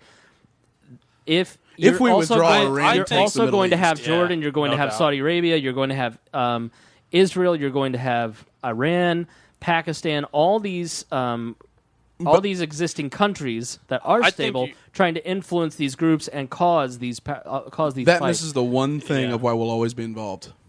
We put a state in Israel. Yeah. Mm-hmm. So no matter what we do, no matter if we leave. And you're saying not from a libertarian perspective, you're saying from just a United States perspective, that's always how it's going to be. It is, and it sucks because they will be driven There's into no the ocean. out. Yeah. Or the sea. They'll be driven into the sea and eliminated. Yeah. Or they won't be given the opportunity to flee. And it drags us back into every fight that ever happens again if people aren't successful in because beating them. we put them there in the first place. Yep. And so the real answer to me is, and there isn't a good answer. The best answer is that we build good relations with Iran right now. That looks to be the best answer. Because that's our best bet at keeping Israel alive. Yep. If we have an ally in Iran, then who's going to really fight Israel? I mean, Iran mostly supplies Hamas. And we already own Hezbollah. Saudi Arabia. Yeah, and we already have Saudi Arabia. It only makes sense at this point. And, really, the nuclear thing, I get it. I get why people are scared and how people are worked up into a frenzy over that. But if we were just a little bit more lenient on the Iranian nuclear policies to where Iran would actually welcome us into their country to oversee their nuclear issues and everything, I think you could usher in a totally new era of Middle Eastern foreign policy there. But we're so strict about that, and I can't. I don't know. I don't know if that's a good or bad idea. Because you can't just let them have nuclear weapons. But that's the thumb in our eye. Yeah, exactly. That was a country that there's no reason the Americans and the Iranians ever had any issue other than the British seized their oil. Exactly. Their oil. But the real issue too, what really destabilized the region was Egypt democratically elected Morsi. And he's just been sentenced to death for being democratically elected as a member of the Muslim Brotherhood. Talk about a harsh sentence. For being democratic? It'd be like if Barack Obama got elected and people decided death penalty. Yeah. Well, let's be sorry, honest. guess you shouldn't have ran, bro. Have you heard the chicks on the right? Yeah. But good point. So Egypt's the oldest and most influential and historic natural leader in that region, and because of the destabilization of the Arab Spring, it lost its standing because it fell to the Muslim Brotherhood democratically. And right now we're supporting their technocratic leader, Sisi, and he has things operating functionally. He cracks down on any type of fundamentalism. You go protest in any square, you get hit in the head with a baseball bat and you disappear. And he's protecting Christians, which is the same thing that people love Assad for in Syria. Mm-hmm. Assad doesn't have many backing by Sunnis because they, opposed to him, the Ba'athist or Shiite party. But Christians fear for their lives in Syria because if Assad falls, they have to go to Turkey, but they have to go all the way across the country because the plane's not getting. And I there. feel like that's what most people in America don't realize. They don't understand that we're taking these regimes that have provided a safe haven, no matter what their policies are. Honestly, Assad is still a pretty despicable human being. He's on the better than scale ISIS. Of things. But yeah, he's 1,000,000 times better than ISIS. Let's not say 1,000,000. Let's say 10. Let's go 10. Can we agree on 10? I don't know. Now you're worried about accuracy. Yeah, sorry. Come on now. When have we ever worried about accuracy? I'd still say 1,000,000. If I could press a button and ISIS would go away tomorrow, I would. I am afraid problem. for your average person, your average human being that lives in that region. I feel awful for them for what they are about to face. Well, that's the person that gets trampled every single time. Exactly. But there is nothing that we can do to help them. There is nothing that the United States can do that will make it better, that will stop what is the steamroller that is heading their way. I'm sorry. All we do is make it worse. And we give the false sense of enablement that the Americans, at the end of the day, the Americans can do something. That the G8 can do something. We can't. And because so the G8's got their own factions. The Americans can do exist. something. The Americans can always complete their mission, but they never think about what the secondary and tertiary effects of the mission are. There is no that just is not possible because human beings are involved. So if you plan it all out on paper, then of course it seems like here's the mission, here's how we complete it.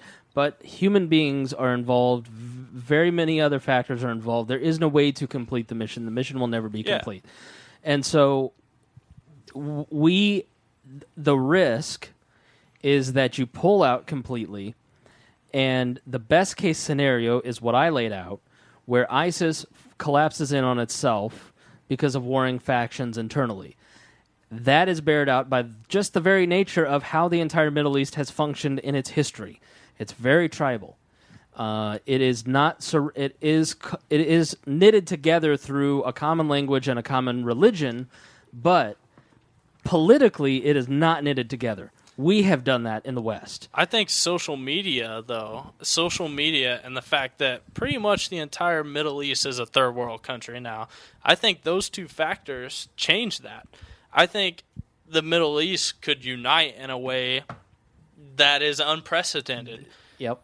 We're excited about that here in America and in the West. Why would we not think that wouldn't work in the Middle East as well? Exactly. Because Muhammad never named a clear leader of the religion after he died. And that is the wound, the original sin that will never be healed. So if you were listening and you were sitting in Nebraska, the extent in I'm sorry. In my view, yeah. First of all, sorry if you're Sucks, I drove bro. through At Nebraska least you're recently. Not New Mexico. No, Kansas. Kansas is the worst. No, Missouri. I agree. No. I would take. No. Kansas Missouri. has a temperate No, climate I've driven and a through gas station Missouri. every 90 miles. Yeah, man. I gotta agree with him. It is I would full take- of unsupervised farm animals and potheads driving to Colorado as fast as they can. I That would is take an Kansas. assignment to Roswell today over any assignment in Kansas that is not Kansas City.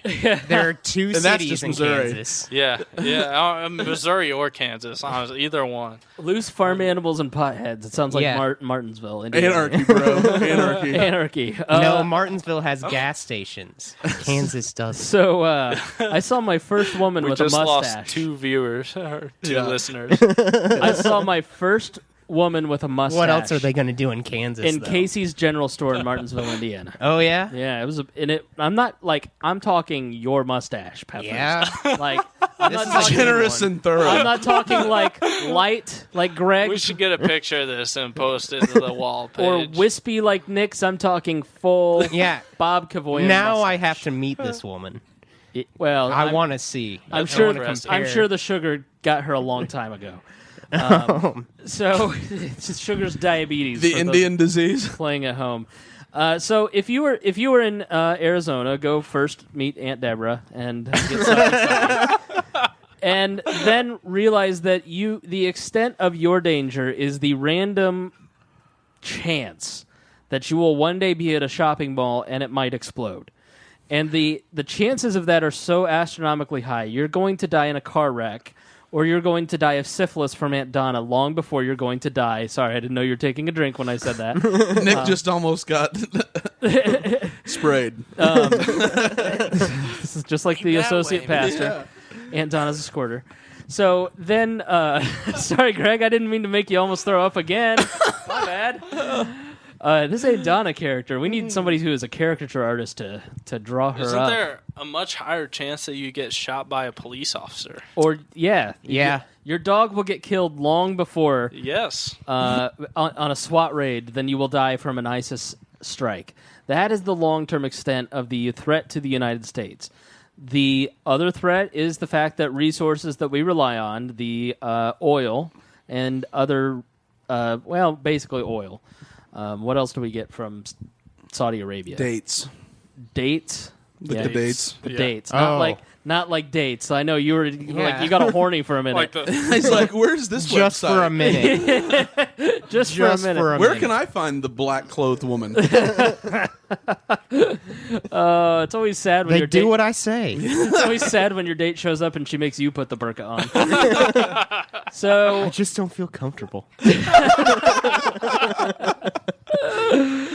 So, that my estimation, ISIS is a threat as far as we have a Boston bombing. We survived as a nation. We will continue to survive, and there are people that will tragically be killed, but you are not guaranteed to go out and come home safely at the end of the day.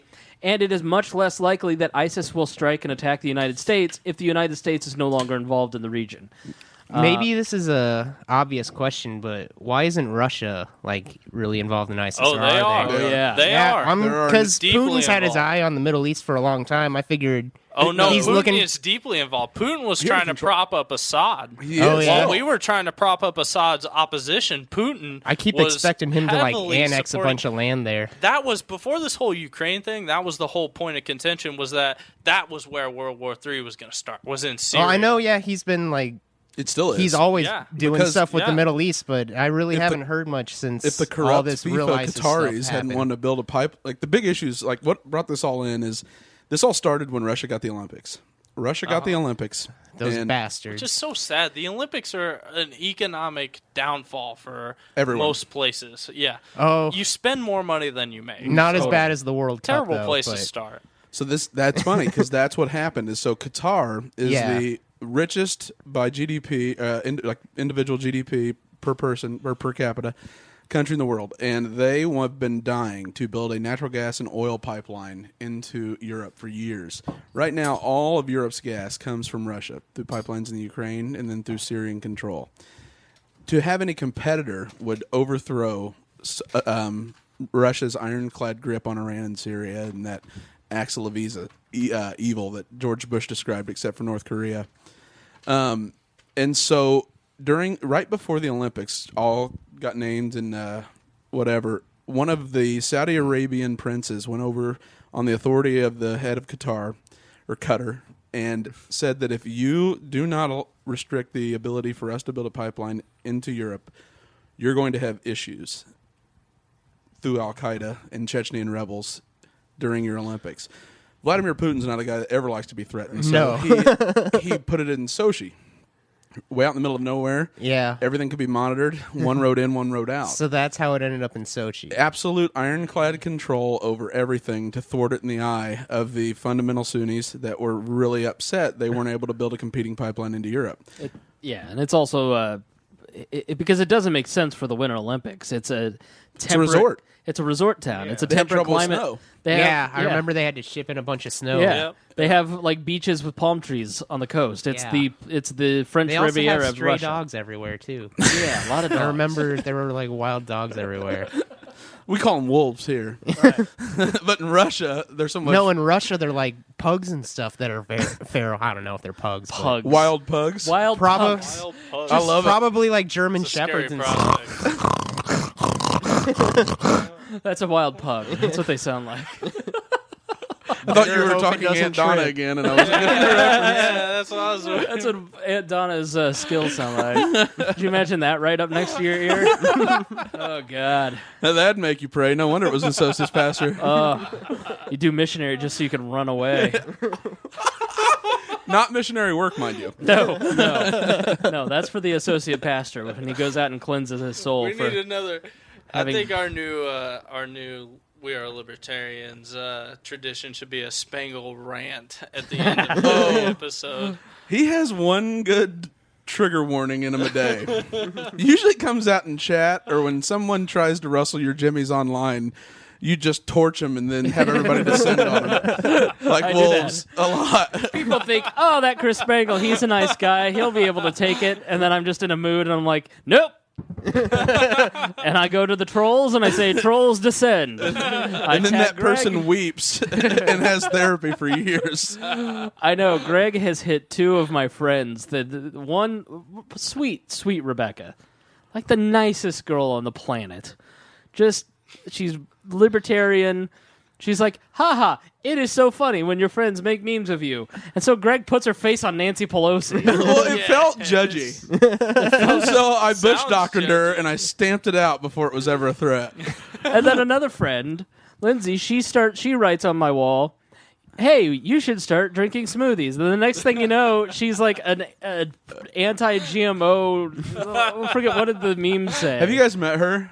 I don't know. She doesn't shower and she's got some body odor Yeah, issues. that's Like, kinda she's weird. She's not as sweet. Is she one of those people that doesn't believe in deodorant because like the aluminum causes cancer.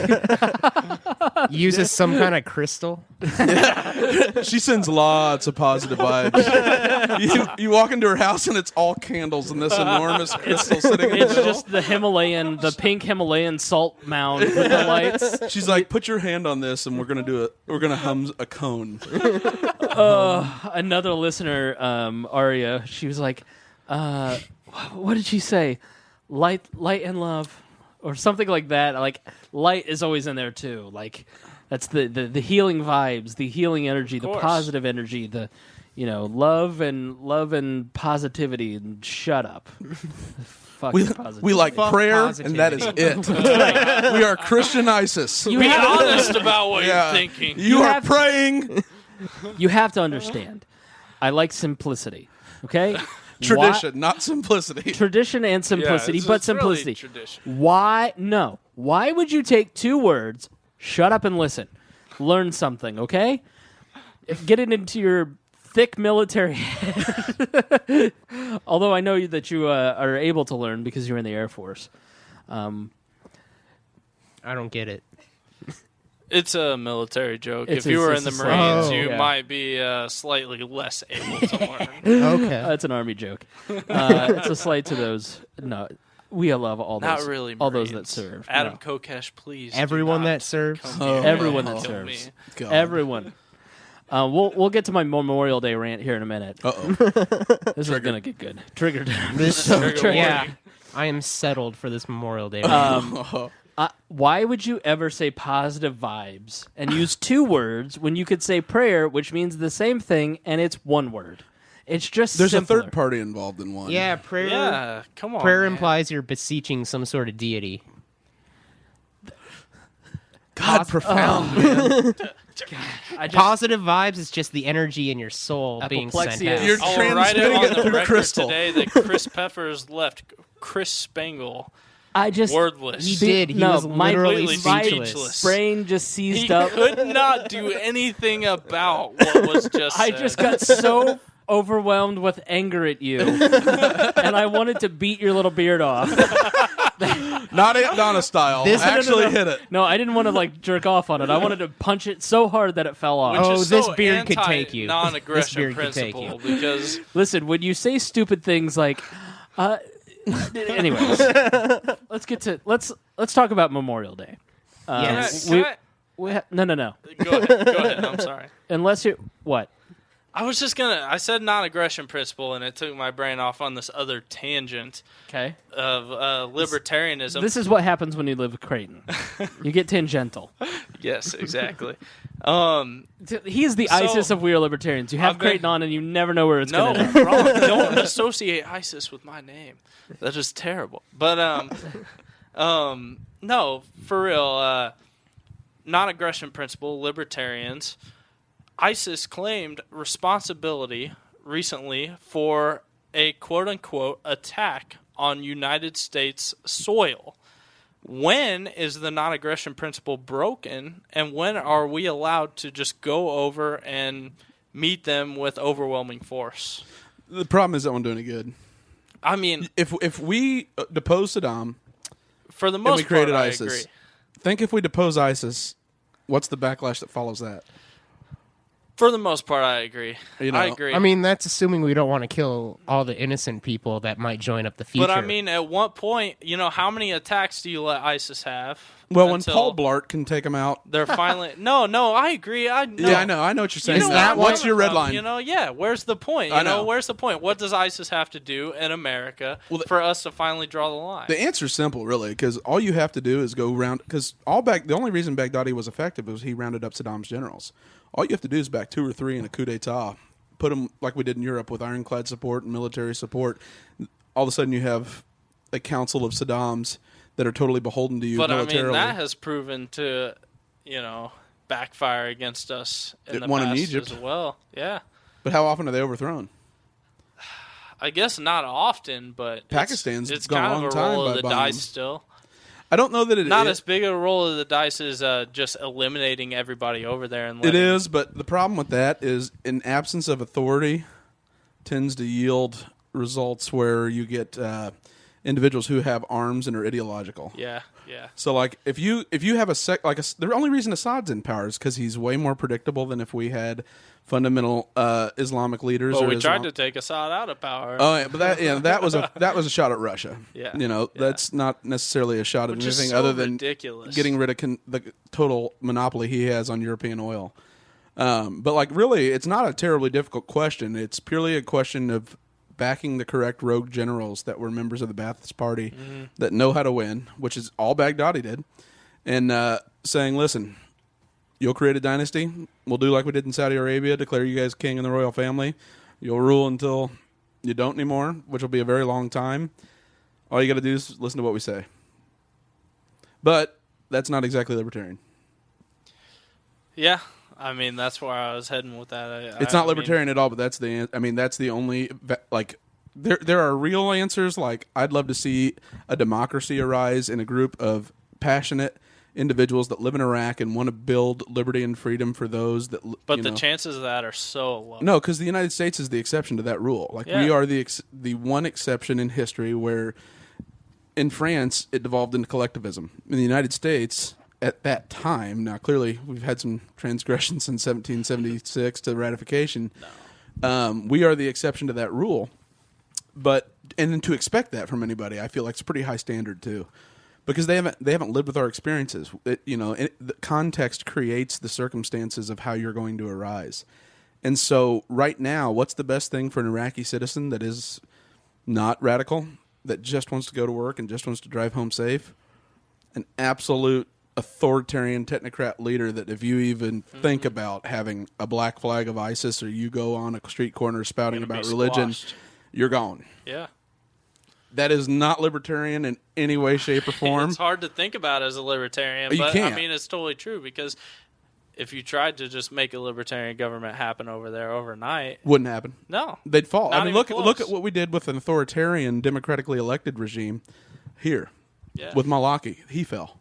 All right, we gotta move it along. We're getting up to the time limit. We're trying to keep this thing under 2 hours, people. 2 hours. When did that rule come around? So we are on something called libertytalks.fm. Okay. All right, and so we have a 2 hour span, and I have to edit in time. So we got to try and keep it around an hour and a half. And really, 2 hours every week, that's a lot of us. I mean, we've had like there is no doubt 5-hour episodes. We before. are charming as hell. No, but that goes without saying. Right. So Memorial Day. Yes, I'm excited to hear this Memorial Day. I posted something on the We Are Libertarians Facebook page. I really cannot stand Memorial Day and Veterans Day. And it's not because I hate soldiers. It's not because I hate people who've served in the military. It's because I just can't stand all the cliche memes.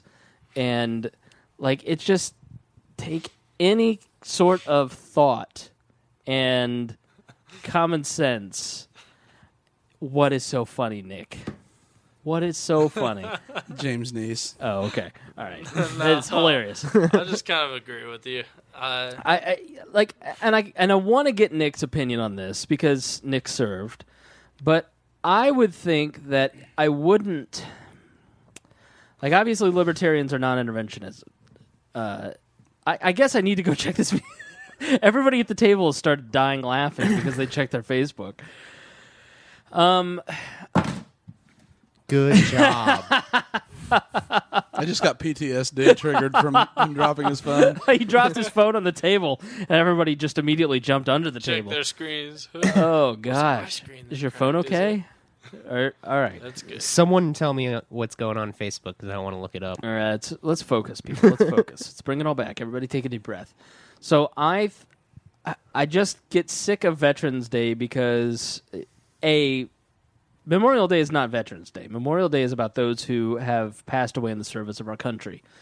And I feel that the best way to support our military men and women is to support good military policy, non-interventionist foreign policy, and have less deaths to quote-unquote celebrate on Memorial Day.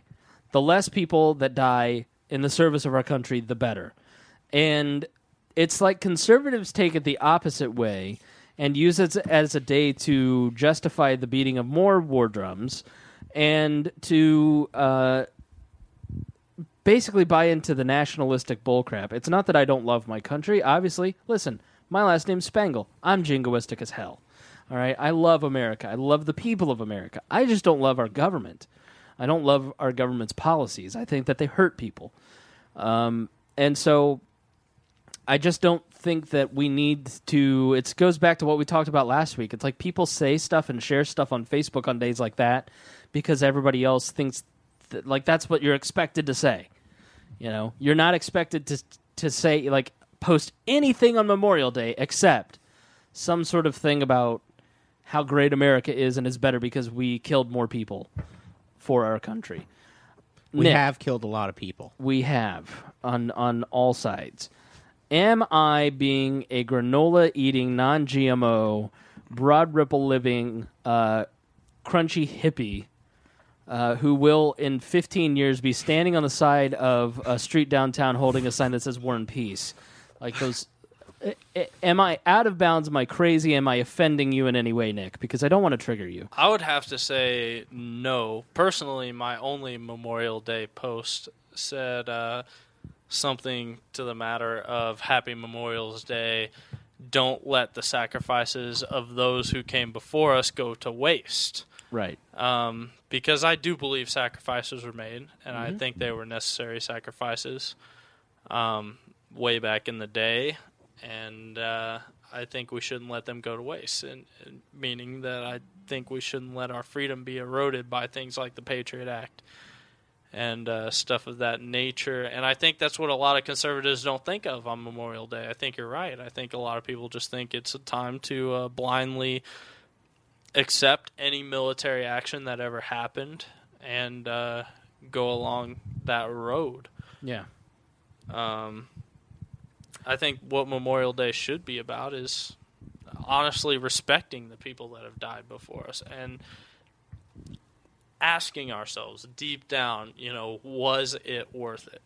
Because, I mean, if that's not a question you're asking yourself when you're sending thousands, millions, honestly, millions of people to go put their lives at risk for you, then there's something wrong. Yeah. It should be a day for reflection. It should not be a day for blind patriotism, Exactly. blind nationalism. Exactly. It should be a day to think about what those people, not just the men and women who died ultimately, but also the think about the PTSD that people suffer when they come back, and I mean, I'm sure you have. I know I've lost friends. We lost a friend, Corey DePew. I don't know if you knew Corey, but Corey went in and he lost his life in Iraq. We have friends that have served in the military that we went to high school with that are changed people. There's They're different a than they were. statistic out there that not many people know about. 22 veterans a day commit suicide. Yep. Yeah. That's the rate at this point, 22 per day. And when we have a discussion like we've had all this evening about ISIS, was it worth it? Were our policies 10 years ago, going into Iraq, nation building, was it worth their sacrifice? And so you can't have that discussion because then you get the knee-jerk, well, this is not the day to have that kind of discussion. And it's the only day to have that discussion. When are we It's the going to only have time it people pay tomorrow? attention. People automatically after all this assume that happened? you're trying to I'm trying to save lives. Say, oh, what you were doing, you're just trying to make their death seem like, oh, it doesn't mean anything. Right. The fact that they died, but that's the complete opposite of what libertarians are trying No, to do, and that's I'm what trying people to don't make their life realize. mean something Exactly. to stop people from Change going into a the war where they don't agree policies. with. Exactly, change the policies. Just because we think that someone died in an Into that unjustified war. Just because someone died in an unjustified war does not mean their death means nothing. It doesn't have to mean nothing. You have to change policy. You have to do something about it. You have to, if you're going to go the route of incremental change, you have to make it where if someone is a conscientious objector of the purpose of a war, they are not required to go. There are ways to change it that would be quite beneficial. I know someone the other day just made it where Vox, Ezra Klein's website, on Memorial Day released an article that we talk about bank holidays, we talk about corporate profit holidays. Why don't we talk about conscientious objector holidays? Yeah.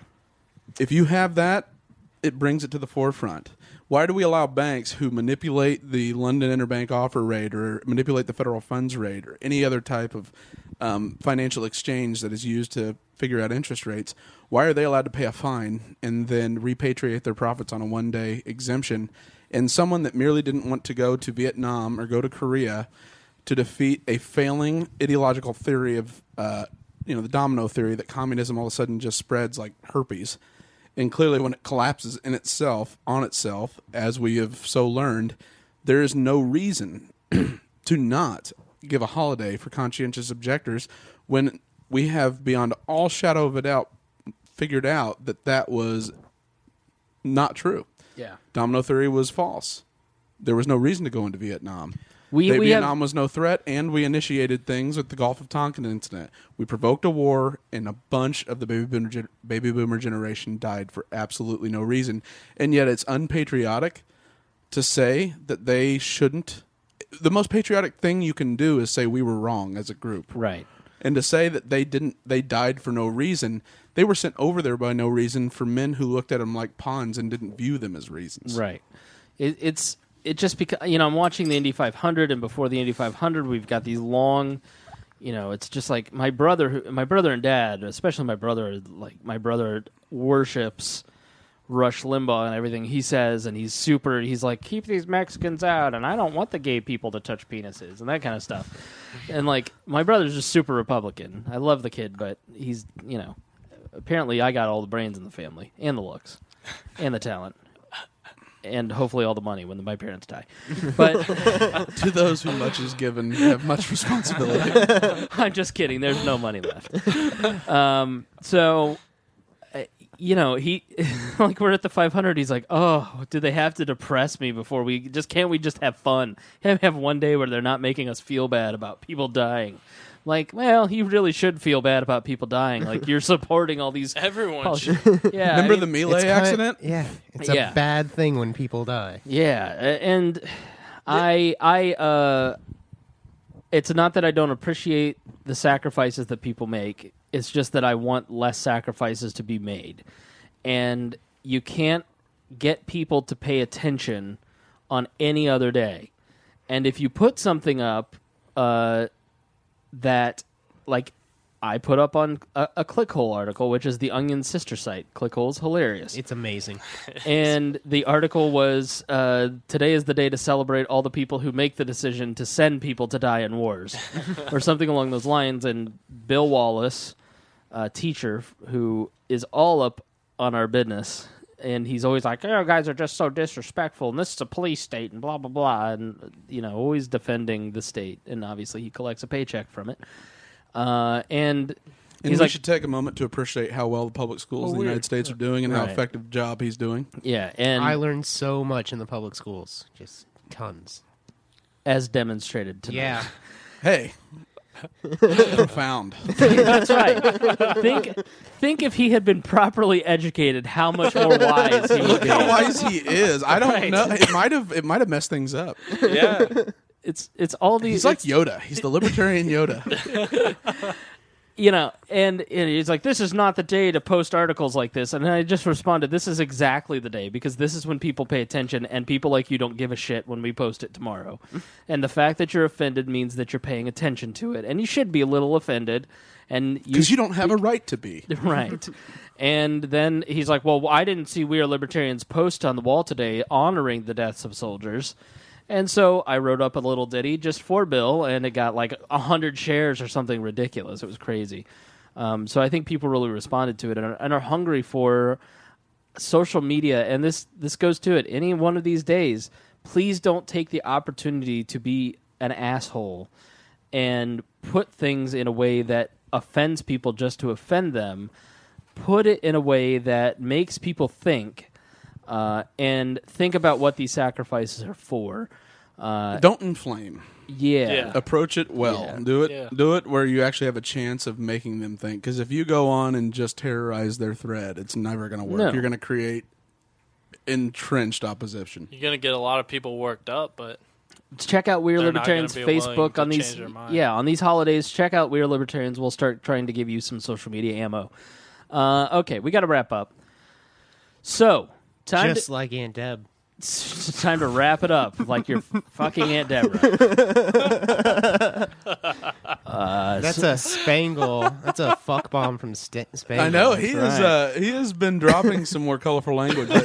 Dropping fuck bombs left and right, people. In summation, Google Al Jolson. Preferably sing minstrel songs in urban environments. I feel like we should start doing the Daily Show thing where they post like the extras after the episode, We used to have the Easter eggs. Continue. Okay, final Off thoughts. the record. We're gonna switch this up a little bit. We're gonna go around this way. So we're gonna start with Greg. Final thoughts for this episode. Final thoughts for me. We started out initially talking about Rand Paul. That's what sort of sparked the conversation on ISIS in the Middle East. But Rand Paul was right on this one. Rand Paul is right. He is leading the charge to get net neutrality rules revoked. And he's quoting nullification, which is nice. Rand Paul is going to make you angry when he talks about social conservatism. But other than that, and the Snowden thing is going to bother some people, but realistically what he is he's an individual that believes in he's a constitutional Republican. He tends to err on the side of monarchy. He believes in the rule of law. He is not a pure voluntarist libertarian, and that's not a bad thing. He's also operating within the government, and so it's, Because the thought that all of a sudden we can just say, government's going to collapse on itself. Governments never collapse on themselves. They might dwindle like England and the British Empire. Mm-hmm. The sun clearly sets on that now after about 2 hours a day. But they don't get much sunlight. They still exist, and they're still in the G8, and they're still around. Rome, same thing. Until we can have an example of where a government collapses in itself and evaporates and men live voluntarily together, we can't get there until we have people that show us and demonstrate to us that pathway. Right. Yeah. And Rand Paul, I support him wholeheartedly, without a doubt. Does it make me mad when he talks about social conservatism? Yes, because I think that's a conversation that doesn't even belong in politics. But it's what he's doing to court voters. So if you're the libertarian that can't wait to attack him and think, ha ha, look at my internet points, I totally just rustled him with that meme, while you're in the basement in the dark with the glow screen on your face, seriously, just walk out, take a walk, see the sunlight, find a friend, other than online, quit going on Fiverr and buying a girlfriend to look better to all your online bros. And then if you're the Republican that's going to attack him because he doesn't love America, you're an idiot. You are a Sarah Palinite, and you have probably had a lobotomy. So I don't take kindly to the people that crucify him, which is what I believe is being done from both sides, because you're trying to make him look like he cannot be elected. He can be elected. He spoke in Manhattan. He had upper white class liberals there that were all for him for surveillance. Today he spoke in Chicago on the South Side and talked about creating economic freedom zones and how ridiculous it was to go and ask for Washington to get their money back to rebuild their communities. Nothing drives me crazier than when he gets hit from all sides, including Democrats. And yet you have Wyden that stands with him, Ron Wyden. You have Cory Booker stands with him. Yeah. You had an individual today, Spangle posted the article earlier this week of whether it was a good thing. He is, to me, a testament that there exists, what divides us is not as big as what unites us and what we believe in. It's just we haven't talked about what we actually believe in so long. People have no idea what it is. Right. We get so into we can't let the gays marry. That leads to cultural decay. Right. Or corporations are greedy and rich, and they hold us down, and we have to unite as big labor. Like, those are all so off the way the world exists now. We need to have real conversations that exist on security, privacy. Where do rights come from? The most fundamental, basic questions. And until we do, stop the snark, because you're not original. You just look like an Uber douche.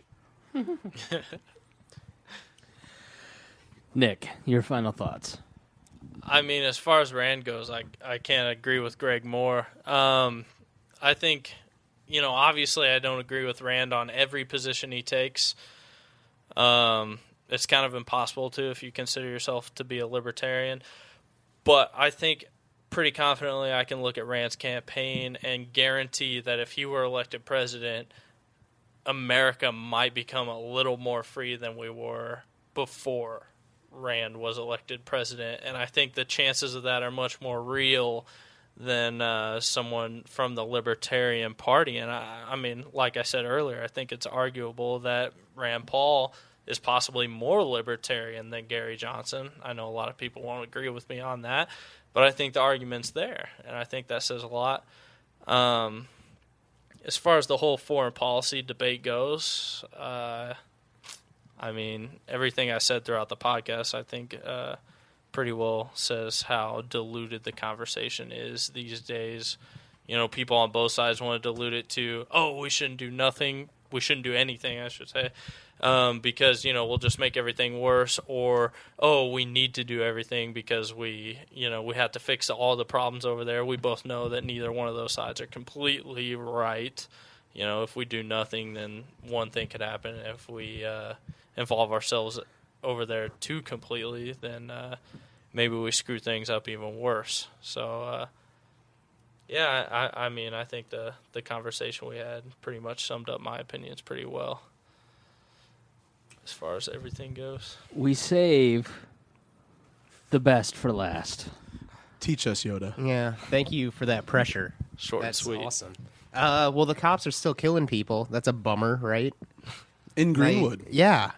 Freddie Gray. So we need to work on that still. Actually, the cops in Greenwood killed somebody right next to where Maya used to live. You know what? Right now next to as where you're Hannah saying that, yeah. I'm kind of getting shocked because I literally didn't realize someone in Greenwood died from cops. Today. Today?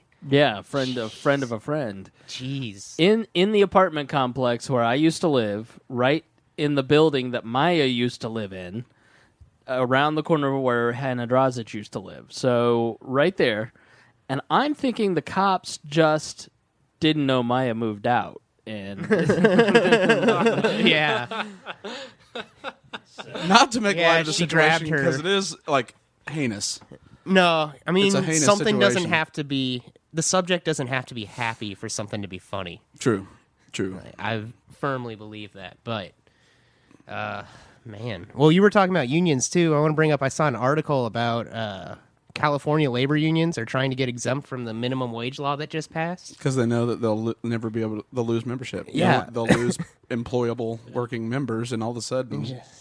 They lose... I don't know how anyone can unions are take... nothing. The unions in California are just... I mean, I don't have a problem with people unionizing. No, but... Coming together and negotiating, but like the California unions, I don't know how people take them seriously. Well, Unions they're all don't high. serve the same Yeah. purpose that they used to. No, now it's about political clout, not Yeah. getting people higher wages. Yeah. Well, they're all career union organizers. You look at the people that are in charge of the union, and they make way more money Yeah. than the They people make $1 million support. a year as Yeah. union reps, Some of That's the all highest you need paid. to know right there. Yeah. but they're down for the struggle, like Reverend Al. And if anyone's not watching Mike Judge's show Silicon Valley, they totally should. It's awesome this season. it is fantastic, It's yeah. really kicked into high I didn't gear. see this last episode, Oh, but it's great. really good. Don't tell me Richard was dead the whole time. No spoiler alerts. No, he's been super alive. He's like an angel. It's really good. Okay. I look forward to watching it. My final thought is helping sometimes can be a form of control. As I have learned in my personal life over the last year or two, sometimes when you help people, when they don't necessarily want you to help or they haven't asked you to help and you just help anyways, it really can be a form of controlling them. And that, to me, is all you really need to know about our involvement in most of our foreign policy. They don't ask for our help most of the time, and we help them because we want to control them. And I just don't think that that is good foreign policy or personal value. Control is never a good thing. So anyways, that's my final thought for this episode of We're Libertarians. Gentlemen, thank you for joining us. We're sending positive vibes out to all Yes. of our listeners. Light and love and healing to all Yeah. of you. Namaste. Like for a Namaste. prayer. Get lots of non-GMO organic fruits and vegetables in your system. Oh God. Have That a means healthy- no broccoli. Broccoli's a GMO. no. So are okay. bananas. Okay. There's not a form of bananas that exists that aren't technically a GMO. Cross-breeding is not the same as genetically modified foods. Come on. If mean, it's you're not in modifying it Genesis, genetically. don't eat it. That's what I say. Yeah, If it's not in Genesis, unless Don't it's eat a fig, yeah I agree. You And can you're have- not pure. you can I have agree. figs, dates, and fig Are Newtons. you sure that was a pomegranate? And that women cannot eat Adam apples. took Look off what that happened. tree? God trolled you just for It even wasn't tasting necessarily the an apple. apple. Yeah, a lot of people fruit. think it was a pomegranate. I thought a it lot was of people are wrong. It just says a fruit. That could be true. Not in original Hebrew. Okay. All right. Do you even Yahweh, bro? All right. Thank you for joining us on this Yahweh. episode of We Are Libertarians. I am your host, Chris Spangle, wishing you all healing vibes. And as promised, we always do will next time. We want to do that again? We always will do next time. I feel like I just watched Paul Walker. We should just leave it. I don't know what. And as always, does anybody have an aspirin? All right. Thank you for joining us on We Are Libertarians. And as always, we promise to do better next time. Music for We Are Libertarians is provided by Hoosier musician Brian Keith Wallen. Please check out his website, briankeithwallen.com. The song is Bad Spell.